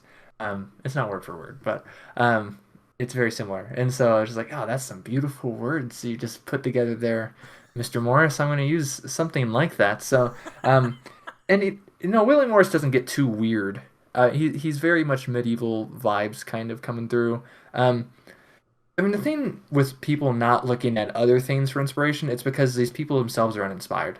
Just to put it bluntly. I mean, like, just to, like, to be blunt, a lot of these people, when they write books, they're just reading fantasy novels, which you should be. You shouldn't be writing a fantasy novel if you're not reading any Well, fantasy yeah, of novels, right? course. You should read fantasy if you're gonna do it, because like how else you can, unless you want to create the most trite books possible. Yeah, right. But then the problem goes that they basically I don't like it, and I like these booktubers, but I don't like it when I hear a booktuber say like, "Oh, this book came out in 1993, so it's a classic." I'm like, 1993, that's about as old as I am. Okay, am I a classic? I don't think I'm a classic. And so I mean, I just look at it, I'm just like, that's not a classic. I mean, like, what the heck is that? I mean, like, I realize classic as a term is arbitrary. You know what I mean? But if you're looking at a 90s novel and you're thinking classic, you're probably not reading much of anything older than the 90s, right? I mean, because I look at the 90s and I don't think classic at all. I think from the 90s. And so like Well, and when I didn't look at epic the fantasy, didn't Wheel of Time come out in the '90s? yeah, most of it came out in the 90s. It started in the 90s I'm at kind of least. hesitant to So try Wheel of Time. That's another topic. Continue what you were saying. uh, it's not worth it. No, and but when I think of epic fantasy, I think of this tradition that started in 1977.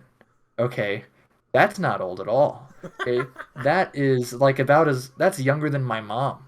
I mean, so like, and that's essentially just when Terry Brooks came out with the Sword of Shannara, and he's like, hey, look, I like the Lord of the Rings, and other people like things like the Lord of the Rings, which, and I'm not here to hate on the Sword of Shannara, right? But like that's essentially when epic fantasy was born, right? I mean, like to a Well, very as we large know it degree. today, they're, I, Yeah. I'm sure you know this, but I'm like, fantasy was not. You said it earlier, which fantasy was not invented by Tolkien. He, but he did innovate it though. Because Yeah. I don't. No, Tolkien is great. I love Tolkien, and he did a lot for the genre, right? He's just not God, right? So it's just, When we um, get to fantasy heaven, he'll just like be sitting there with his pipe and be like, "Ah, yeah, you did okay." that's so weird. Heaven. Okay. Like he's I mean, literally sounds God. kind of nice. Yeah, but I mean, that's just kind of the theme, though. That right? It's just like, okay, yeah, you love Wheel of Time, you love Realm of the Elderland. It's like that's all '90s stuff. I mean, Isn't that the Robin like you Hobb? don't even know what, yeah, you don't even know what sword and sorcery is. I mean, like most people think sword and sorcery is just a synonym for fantasy. It's got swords, it's got magic, it's swords and sorcery, which is not what it is. All right, and so it's just like it's just sad to me, like because that's mostly where I started. I mostly started reading stuff that was pretty current. That makes sense. You go to the bookstore, you buy what's on the shelf, right? Or Mm-hmm. like, and then you read the one classic for the genre. So in fantasy case, it's The Lord of the Rings. Sci-fi, it's Dune, right? And then it's like that's about it. I didn't like Dune all So, that much. oh yeah, I remember you saying that. I like Dune actually, but I've only read the first two books so far. Um, but again, even reading Dune though, a lot of people don't read really anything else from the '60s, which is when Dune came out. Or when Lord of the Rings, you don't read other fantasy from the '50s. Heck, I have a hard time thinking of other fantasy from the '50s. But admittedly, that's because that's like the boom of sci-fi right there, and so there was not much fantasy written in the People '50s. consider Uh, Moorcock classic fantasy, if you're saying that. right. Well, Moorcock, he created Elric 60 years ago. That is much more classic than the '90s. So it's like, No. um, yeah, and Moorcock's funny though because he created Elric in his like early 20s, which is why he's still alive. And still writing Elric stories. So Um. Have you covered? I know you've also done essay discussions on your channel. Have you done Epic Pooh yet? Mhm. I did. Yeah, it was actually one of the first ones I did, or maybe it was like Oh. four or something. It was like one of the first five, but I've been doing those for a while. Um, the first one I covered was On Fairy Stories by Ah. Tolkien, and then I I did haven't The actually read Northland to that one. Poughkeepsie. Yeah, it's long. What's another really good one for On Fairy Stories that Tolkien did, and it's not explicitly about fantasy, so I haven't looked at it for the channel, but I've read it myself. Is The Monsters and Critics, which is his essay on Beowulf. Mm. So good. It's better than On Fairy Stories. It's so good. Um, and a lot of it works, I feel like, kind of. It's just kind of about looking at art as art, essentially what it's about. Um, but yeah, I did like From Elfland to Poughkeepsie, and then maybe it was like the third one I did that was Epic Pooh. I did another one by Moorcock as well, which is called Aspects of Fantasy, um, which is funny.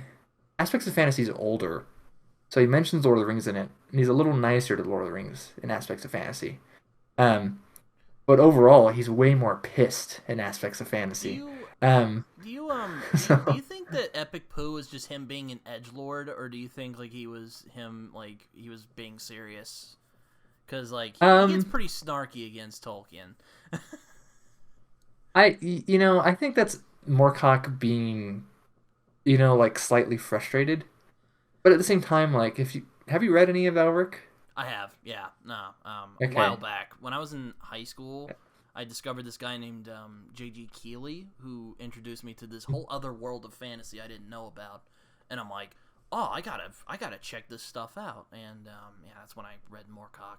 So I Oh, checked sweet. out Yeah. Elric So because it sounded cool to me. So yeah, I read Elric. yeah, I mean, when you read something like Elric, it comes off in a lot of ways kind of, Tolkienian a little bit, at least in certain aspects. And it's probably because it's in conversation with Tolkien, right? Same way that the Blade itself is. I was actually a little disappointed when I read the Blade itself. I was like, wait, I thought this was going to be grimdark, whatever that means. I was like, this is just typical fantasy, but the characters have sticks up their asses instead.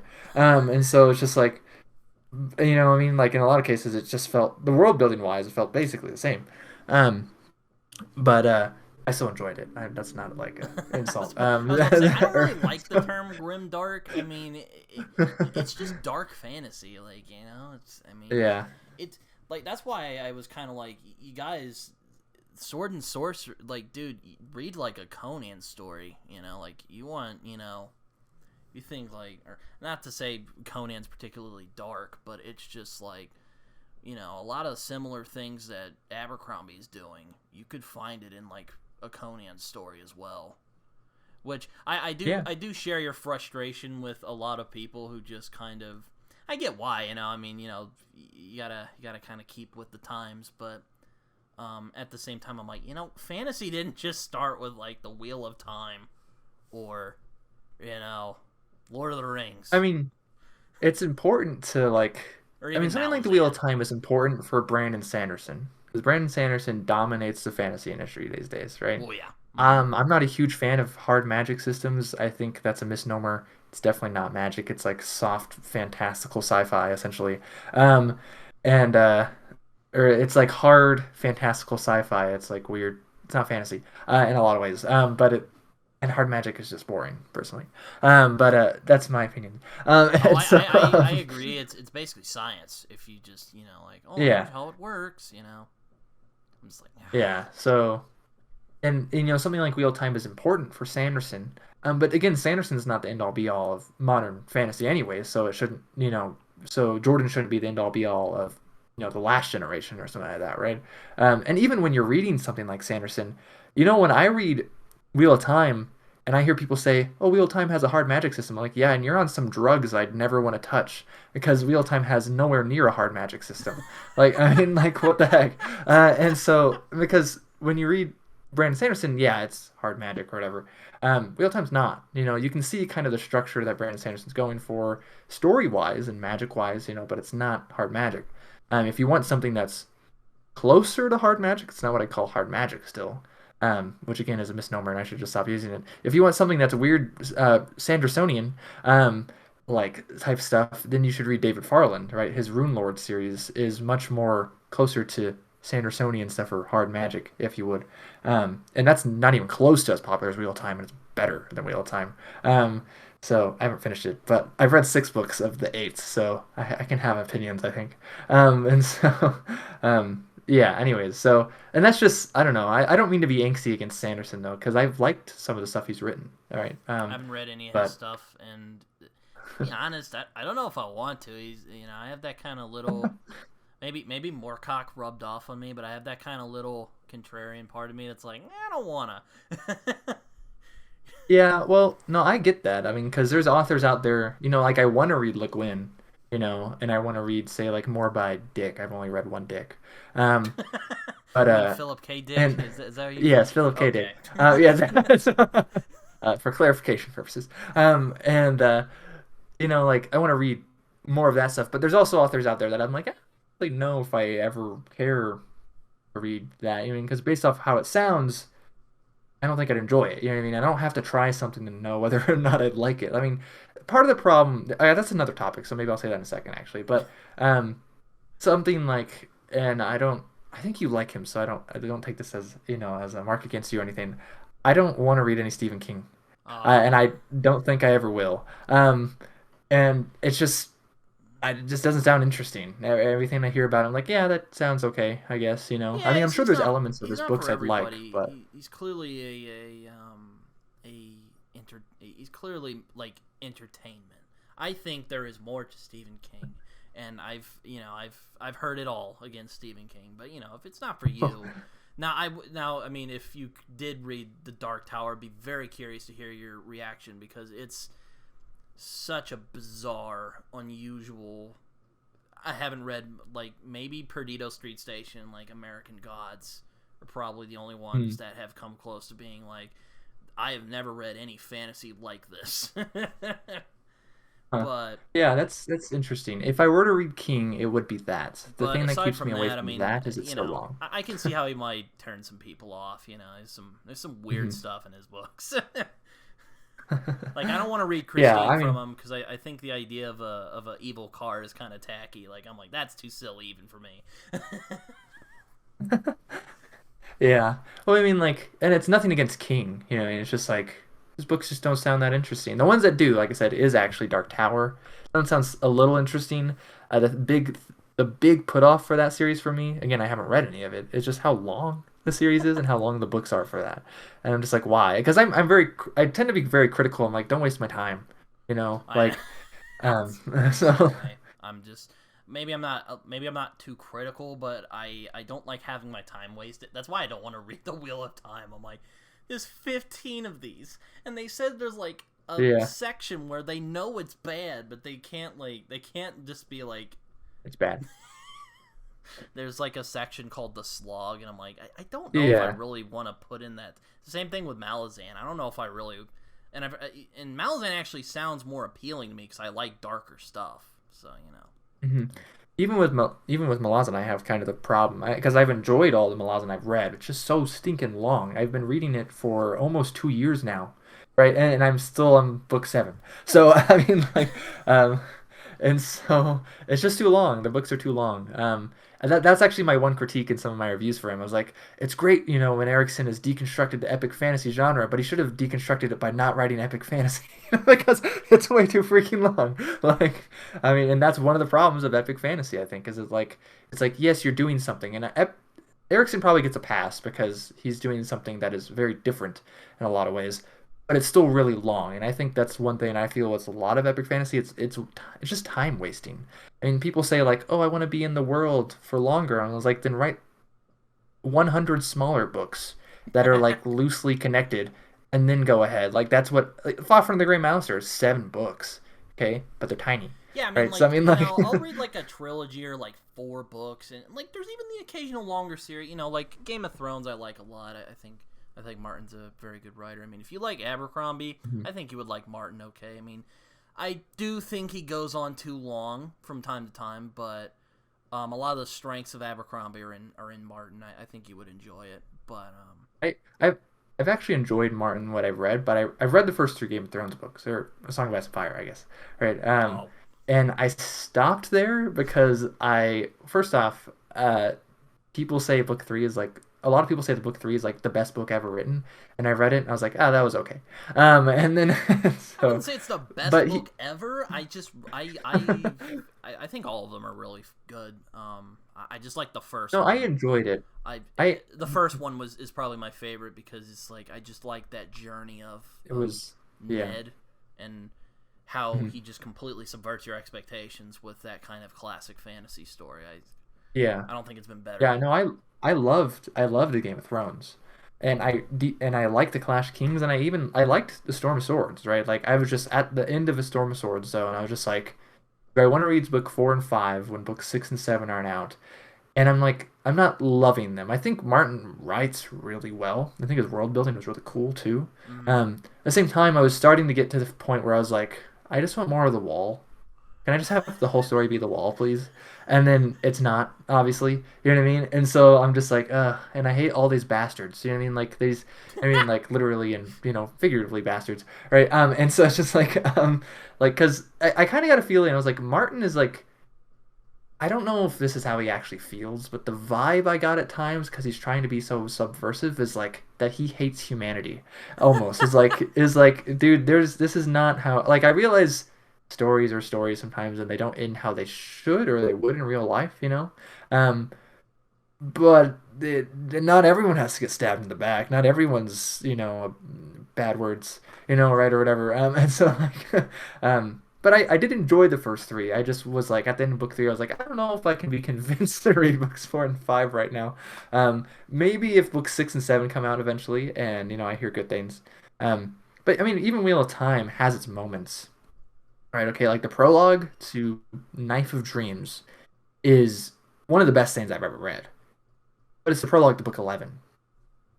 And it's the prologue to book 11. And a prologue, in a lot of cases in epic fantasy, doesn't have much to do with the rest of the story. In fact, none of these characters are in anything before that or in anything after that. And so I was like, you could just read the prologue and probably enjoy it by itself, to be honest.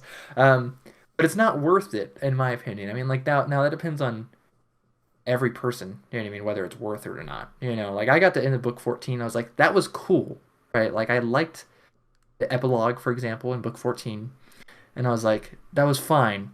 But I was sitting there, I'm like, I'm not sure it was worth 14 books, 14 big books, right? Because book 6 sucks, and book 7 sucks, and book 8 is pretty sucky, and book 9 is not nearly as cool as everyone thinks it is, and book 10 is literally pointless. It should not exist, right?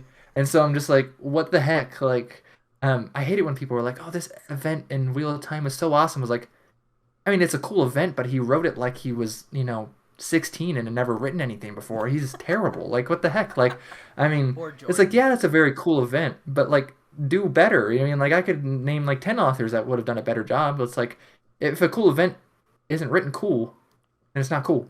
So, I mean, like, so it's just, Yeah, I know. I but I guess mean, one of my gripes with epic fantasy is it's like, man, you don't have to write 10 books when you could do it in 3.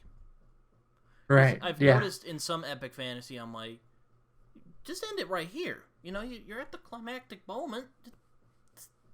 Just stop there. It's fine. It'd be Yeah. fine. Yeah. That's one I've of my even problems noticed I this had with with the, comics as well, because I read oh, comics really? as well. Ugh, Um, it's funny, like that's, superhero comics and like epic fantasy are similar in a lot of ways because they deal with I can imagine. it's that kind of like like it's hard to explain. I'll have to make it.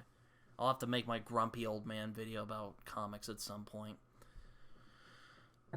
Go ahead. I don't read comics, but my brother, a couple of my brothers like comics, um, but yeah, I can vaguely see some semblances, off the top of my head at least. So I'd like to see a video like that. But yeah, I don't know. I just like I had a problem with like real time. Like it's like yeah, there's moments of like really good stuff, but you should have taken out all the bad stuff. And I don't know if it was because he married his editor and that was one of the problems or what, because when you read Jordan and he's pithy, like his Conan stuff or Conan like stuff, it's a lot better. It's a little weird. He treats the women in really weird ways I don't understand. Yeah, I've heard Um, criticisms about the women characters, and I'm like, Yeah, right. It's just like, oh well, he's like feminist because he has so many women characters in power, and then you hear the opposite is like, well, he's not feminist because all those women are annoying as hell, like, and they're terrible. So, like, and so, I just have mixed feelings. I mean, because there's some really cool stuff in Wheel of Time, but 14 books, I just don't know. Like, it's just like, I don't, I've literally never recommended it to anyone. So, I mean, if I'm reading 14 books and I'm just like, I can't recommend it to you, then that doesn't sound like it's worth it to me, right? I mean, so, um, I yeah, mean, as a writer, I but often think about like what's necessary to the story, and I mhm, think, what like what moments should be there and what moments should not be there. So, because I wrote a novel.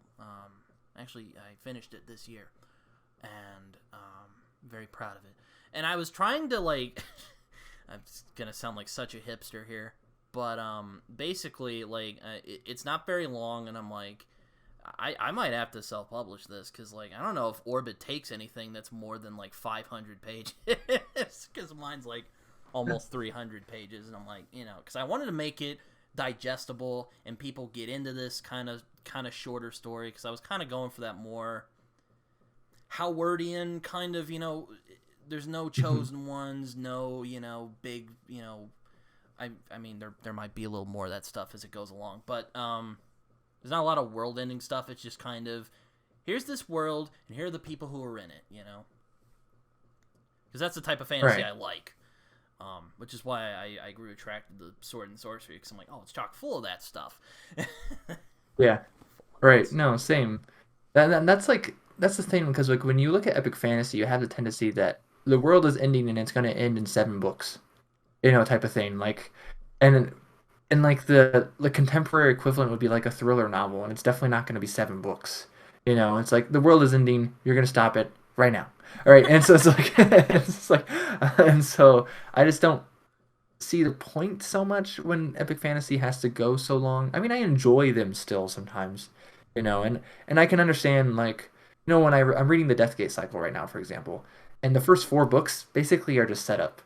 All right, it's like a tour of the world building they did. Essentially, it's like, oh, in book one you see the world of air, and then in book two the world of fire, and then the world of stone, and so forth, right? And so it's just like, and it's like, okay, well that's like cool, I guess. Now I can get to the actual problems in book five or something like that. So like, um, Yeah, it's and yeah, but then but my problem I have, this is going back a few minutes ago.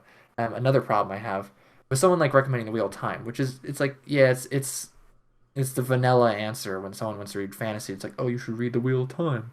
Um, and it's just like people don't know how to recommend books. Okay, not to say that like I'm like the greatest ever. I'm I just airing know. all I my just yeah, grievances with you, I Britton. get what you Um, mean. because like I hate it when I'm just like I hear about a book and I'm just like, okay, that sounds okay or not very interesting or whatever, and then I hear about it from someone else not much later or much later. I'm like, you did a way better stinking job with that. And now I know I'm not interested or I know I am very interested, right? I mean, what's one that came to mind? Oh, something like I haven't read it still actually, but like the Winnowing Flame trilogy by Jen Williams, okay? It has some sword and sorcery aspects in it. From what I could tell, her previous series is sword and sorcery, right? But no one ever told me that, right? They're just like, "Oh, there's cool horror and sci-fi elements."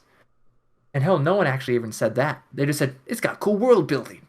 I'm like, wow, what does that mean? That's great. What does that mean? That doesn't mean anything. You know what I mean? And so, like, someone then finally said, oh, it's got sword and sorcery elements. You know, it uses like horror and sci-fi. I was like, well, that makes sense. A lot of older stuff does that. You know what I mean? Like, and if it has sword and sorcery elements, now it's not explicitly sword and sorcery, then now I'm interested. You know, like, Yeah, I know. um, It's yeah. so, You know, do you have pet peeves with BookTube? I don't want to throw shade, but you're talking about this, and it makes me want to talk about it. And it's just like, you know, it bugs me when people say stuff like morally ambiguous or like morally gray characters, because I'm like, bro, just say they're nuanced. Like you don't have. It's like that's a better way of saying it, because it's just like, ah, yeah. or No, that's funny. That's or that. and you got a point. I mean, the only reason they say gray is because there's in a lot of fantasy it's just black and white, right? Or at least that's the Sure, idea that it yeah. is, and even though it's mostly not. But Well, don't get me wrong. I don't mind like chosen one stories. You know, yeah, I mean, you know, Lord of the Rings for well, would would you say Lord of the Rings is a chosen one story?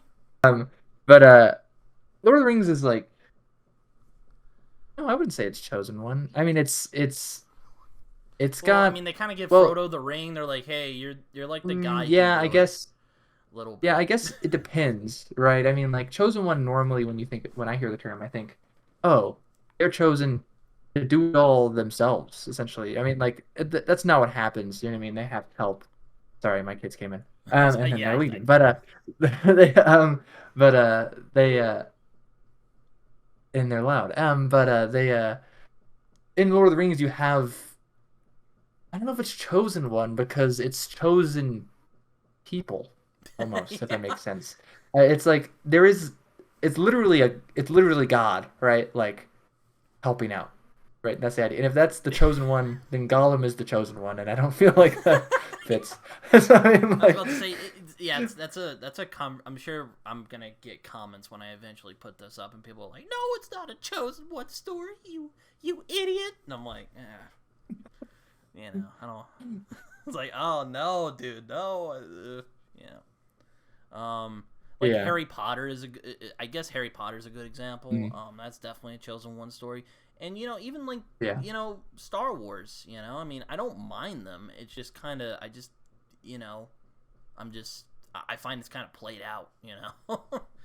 Like yeah, Harry Potter did it, Star Wars did it, Lord of the Rings kind of did it, because like I can't make up my mind on if it's really a chosen one story. I mean, if you want to comment if you've gotten this far about if it is a chosen one story, feel free. But love to hear your thoughts. But um, I don't know. I don't know. Yeah, I guess the question was if I had pet peeves though. So I mean, like, Oh, right? So I mean, like, I like chosen one stories. I don't really have a problem with them. I mean, they in a lot of ways they seem juvenile, right? Like kind of for younger audiences. I don't know if I'd go Um, that far. I just think it's kind of played out. It's kind of okay, well, yeah, there are chosen. I mean, because like if you read Real Time, Rand is the chosen one to a yeah. It's degree, kind of right? why I'm like, So like, eh. um, yeah, and then it's interesting. I like you say nuance over gray, and I mean that's fair. Um, isn't the English language great though? You can just use two words. That's true. And Yeah. um, my pet peeves of BookTube, I guess. You just kind of see it in the way I run my channel. I don't like edit. I'm not saying editing's bad, but I think the quality of the content is more determined by what's in the video rather than how it's edited. Um, and then I think uh, I think people could be more wider read, if that makes sense. I don't like it when someone's like, "Here, I'm going to tell you about like the best whatever, best of fantasy or best of science fiction or whatever," and they don't. You know what I mean? Like they skip a lot, Just the right? It's popular just like, stuff. yeah, right, exactly. Or it's like, I want to tell you about Tolkien, and I'm not going to tell you about Robert E. Howard. Why? Because I haven't read him, but I'm not going to admit that to you, right? Like type of thing. Or like, That's and they're why I not going like to say that, Philip's obviously, but channel a that's like the lot vibe I because get. he's like, here's the stuff, you know. That's a really Yeah. terrible. Like, I'm so sorry, Philip, if he ever watches this. He's probably gonna be like, "That's a No, Philip's a great brilliant." guy. No, he's Um, great. I love Philip. He's I had him yeah. on the show a few months ago. He was great, but And yeah, and I know I'm opinionated probably just mostly because I'm young or something. But and so and no, yeah, I just or stuff like, and I realize this is not much of a problem so much. It's more of a, I realize people have opportunities to learn more, right? And so it's frustrating sometimes when they don't. If that makes sense, yeah, right? I So get like I've that. seen Dying Earth stories described as post-apocalyptic. I'm like, they're not quite the same thing, right? Yeah, it's Um, always kind of thrown me so. off because I'm like, is there? Because I'm a sucker for post-apocalyptic stories, and Mhm. I've wanted to try out the Dying Earth subgenre, but then I think, is there really a difference though? Maybe, maybe you can explain it. I You mean, made a video about it. that really the only difference is the post-apocalyptic is there's an apocalypse, right? Like that something has ended the world, or at least as you know it, right? In Dying Earth, it's entropy. It's literally just time sucks because it all ran down. Essentially, that's it. Which means generally it's super far in the future, right? Um, so like post-apocalyptic would be Wheel of Time, and so, or it'd also be like Draenei, or Shannara, right? I mean, those are probably not the best examples I could give, but I'm thinking fantasy examples at least. Um, and but like Dying Earth again is definitely entropy, right? It's like, oh, the world hasn't ended. It just is kind of weird now because so much time has passed, right? The sun is dying because so much time has passed. I mean, in Gene Wolfe's case, it's the sun is dying because sometimes so much time has passed and something else, which you kind of are supposed to pick up when you're reading the books. But it's not an apocalypse that's making the sun die, at least in that case, right? There's nothing like that. No, that's basically the difference. It's frustrating.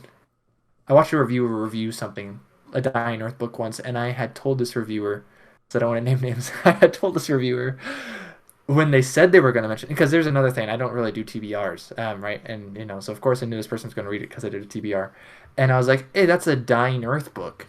They get the time to review the book, and they call it a post-apocalyptic book. I was like, I gave you the tools. Like, why didn't you use it? I don't get it. And so it's like, uh, so that was more frustrating because then rather than saying someone who doesn't know what the difference is, I mean, and there's not a huge difference anyways, Well, right? maybe he didn't Um, see it, or maybe he just was. yeah.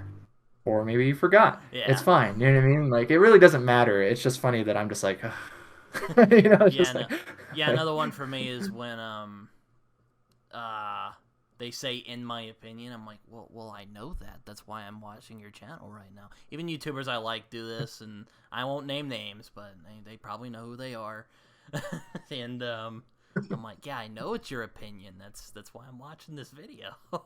yeah, yeah. No, I'll even say that Such a sometimes. petty. It's That's more such a of just petty for thing like, too. Like, oh, yeah. It's. I mean, that's what pet peeves are, right? Generally, is it a petty peeve? No, I don't know what pet stands for. I don't know why it's there actually, um, but like. Yeah, it's funny because like when I say like in my opinion, it's mostly just because I'm trying to like make sure that you're not getting mad at me essentially, like because like please don't get mad at me, like this is obviously just my opinion type of thing.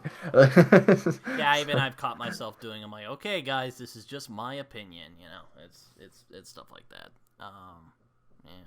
yeah, but that's my thing. I mean, I like to do my own thing, and I don't do tags so much anymore. I used I'm to the do book same hauls. I way. didn't do very Yeah. many of them. I Um, like doing my and own then thing. Um, yeah, the latest thing, I just basically I started with something, and as I've gone through, I've just been taking stuff away. I don't really add anything. Like I started with my closing like outro and my intro. I took my intro off most of my videos a long time ago, and I took them off my reviews. I took the music off my reviews. I stopped doing tags. I stopped doing book calls. I stopped doing TBRs. I just stopped doing wrap ups a couple months ago, and so I'm just like, man, I'm just getting rid of everything. I'm not adding anything. No, I mean, Yeah, I I mean, am adding stuff, right? But I mean, so. yeah, I mean, I've done like I do like wrap ups. That's probably the only like thing I do, and I'll do the occasional tag because sometimes I get kind of bored and I don't have a video idea, so I'm like, you know what? Why not? Yeah, no, yeah, I'm not. I never got to a point where I'm just like, I'm not doing tags ever again. It's more of just like, none of these tags interest me right now. Maybe, maybe I'll do one day, in a few months or something. But it just turns out I don't do them very often anymore. So, um, yeah, I also know you do you play RPGs or you have played them?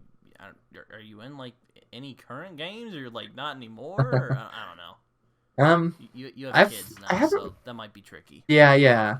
So I haven't been like in an active like group for a while. The only time I was in an active group was when I lived in Colorado.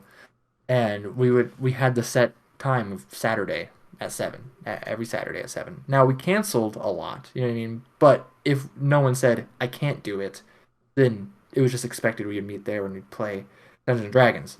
Um, but that's the last, and that was a while, that was almost 2 years ago, right? And then I mean, there was only two consistent people besides me, right? And then one of them passed away last year, so um, it's just like no, I haven't been consistent with it, but I do enjoy playing tabletop role playing games. I played most recently, I think I played Call of Cthulhu with my brothers, um, and then I played like Castles and Crusades and Rune Quests once with an author, Dave Butler, and his buddies, and then Christopher Rocchio doesn't like tabletop role playing games, by the way. What? Um, Yeah. So, just for those unaware, I played a board game with him and he didn't seem like he was having a very good time. So, anyways, just trivia for you. I, But I don't know. I also enjoy tabletop role playing games. It's weird because like I love the role playing part of it, but like when it comes to like the rules and like the like system, like I hate mhm. it. Or I don't hate it, but it's just like I find it kind of annoying. I'm like I want to role play and do that Yeah. stuff. Yeah, I can understand that. I tend to prefer rules light stuff over heavy. So I played Pathfinder once and I was like, this is too tedious. I'm never playing this again, and I haven't. Right, and in fifth edition Dungeons and Dragons is fine because I like Dungeons and Dragons. Though my problem with fifth edition is that everyone's a superhero. Like by the time you're level 3, you're basically indestructible. Um, if you're going against normal stuff at least.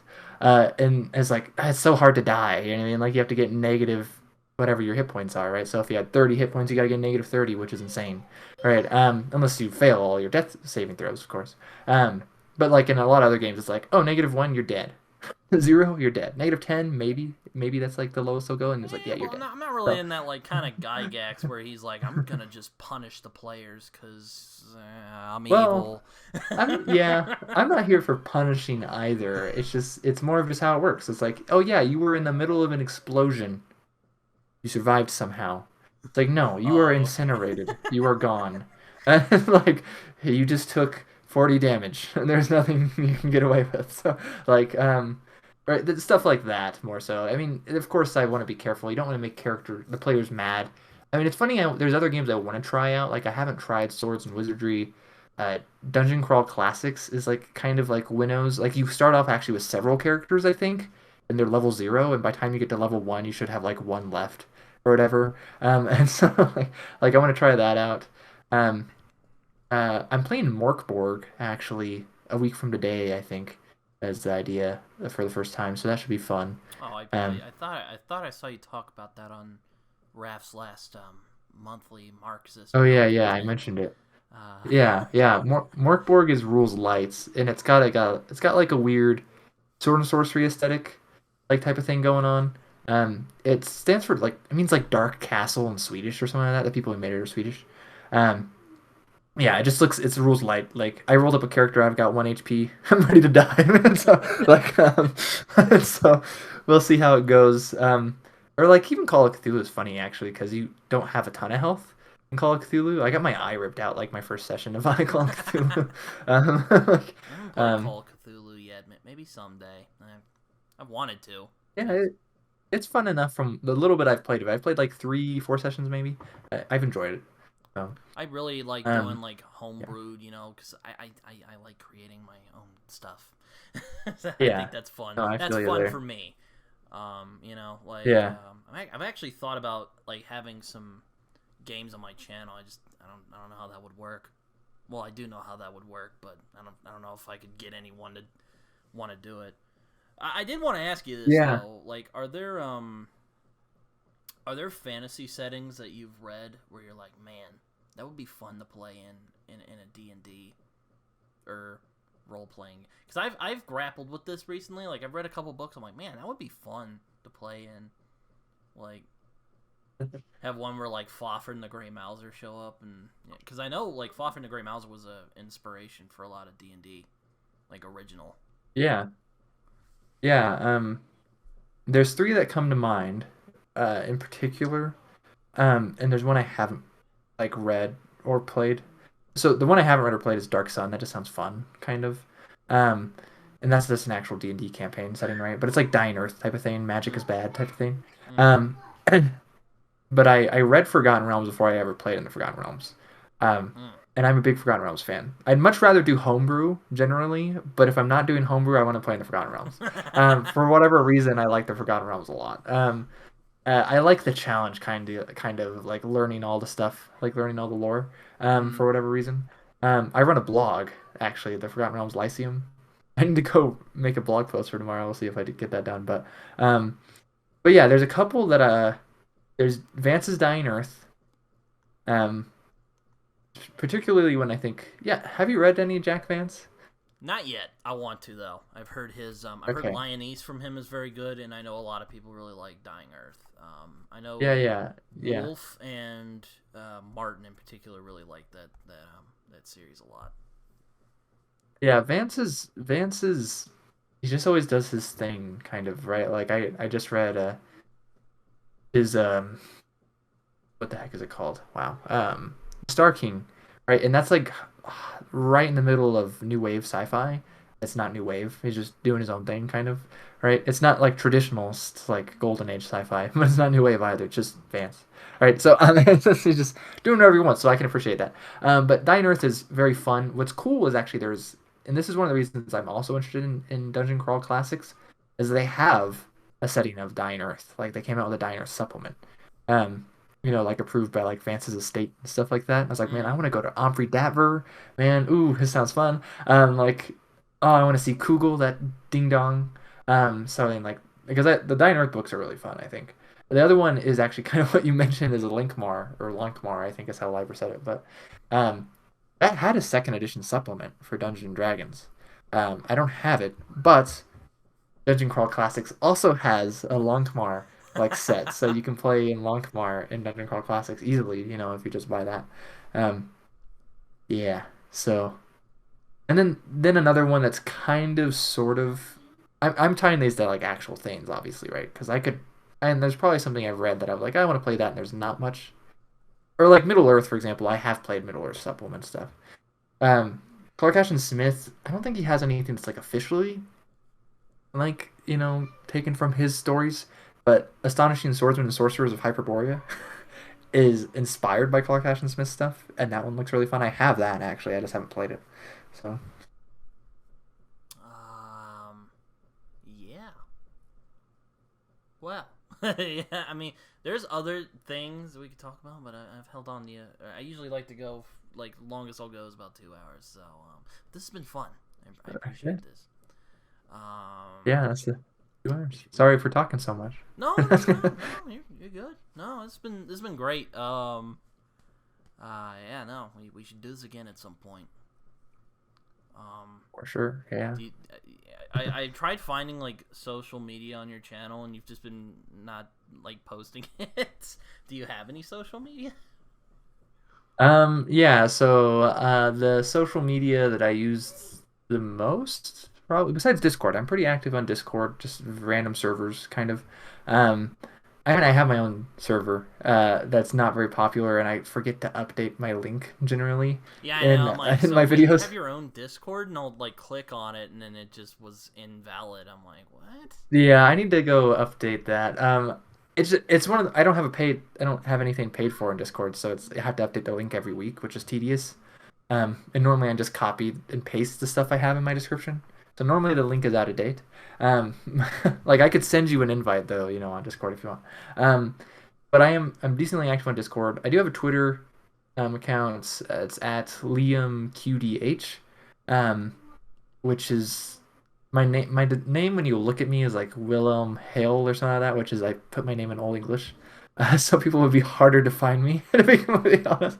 So like, Wait, so is your name like Liam or William or?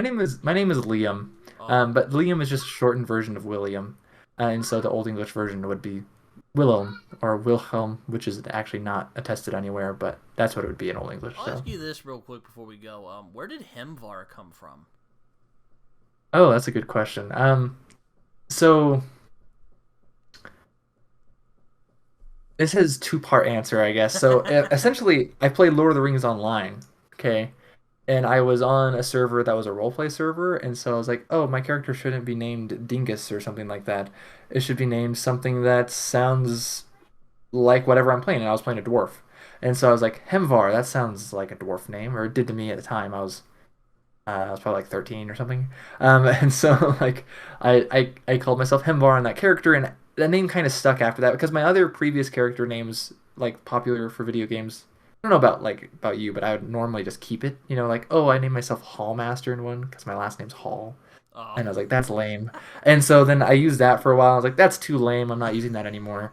And then I went with like godlike, and I was like, I am religious. So I was like, that kind of sounds sacrilegious almost. And so I'm like, to a degree, it doesn't, right? But for a while there, I was like, that sounds sacrilegious. So I was like, let's just go with something else. Like, oh, Hemvar. I named one of my Lotro characters Hemvar, right? And so like when I go, like my first EverQuest character's name was Hemvar, for example. And so when I made Discord, Hemvar was just the thing I used. And then I made the reason I use it in my videos still is not just because my name's Hemvar in Discord, is because I I streamed video games um, for not that long, but I streamed video games, and I did it with my brother. And the common thing especially in the games we were streaming like MMOs. So like, the common thing for like developers in like MMOs is to go by not their real name, but to go by their in-game name. So for example, Brad McQuaid, who is the developer of EverQuest, went by Aradune, right? mm, Because that was his character's name. And it was the same thing with another game I was following at the time, Saga Leucemia, who the main lead developer was Renfail, right? He's got a channel on YouTube, Renfail. He's got 20,000 subscribers now almost. And I'm still sitting here lower than that, but that's okay. And but he went by Renfail. His name's Tim. You know what I mean? Like, and I've known him since like 2014 now. But so I was kind of like in that community, right? When I made that streaming channel with my brother. So we didn't go by Liam and Cullen, which are actual names. We went by Hemvar and Arvazek, right? Because those are the names we use pretty often in like MMOs. And so it just kind of stuck around when I decided to make my channel. I was like, I'm going to introduce myself, as I'm your host, Liam, aka Hemvar, type of thing. Because some of my first subscribers were like people that were just, from when I streamed video games, essentially. So, ah, uh, okay.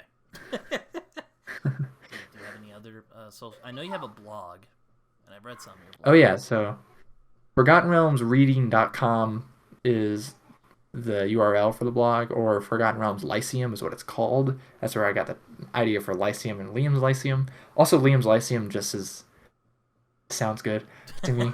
So like, Alliterative, yes. so yeah, um, and and I have a website.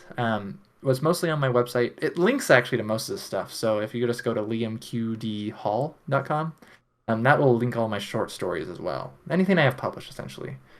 So and So, I that's like the first link I think when you go to my videos. It's like I say find me here and I said my website and it's Liam QD Hall or whatever. So are you working on anything, like a novel or anything like that? I know you've um mentioned you work on short stories, which is pretty cool.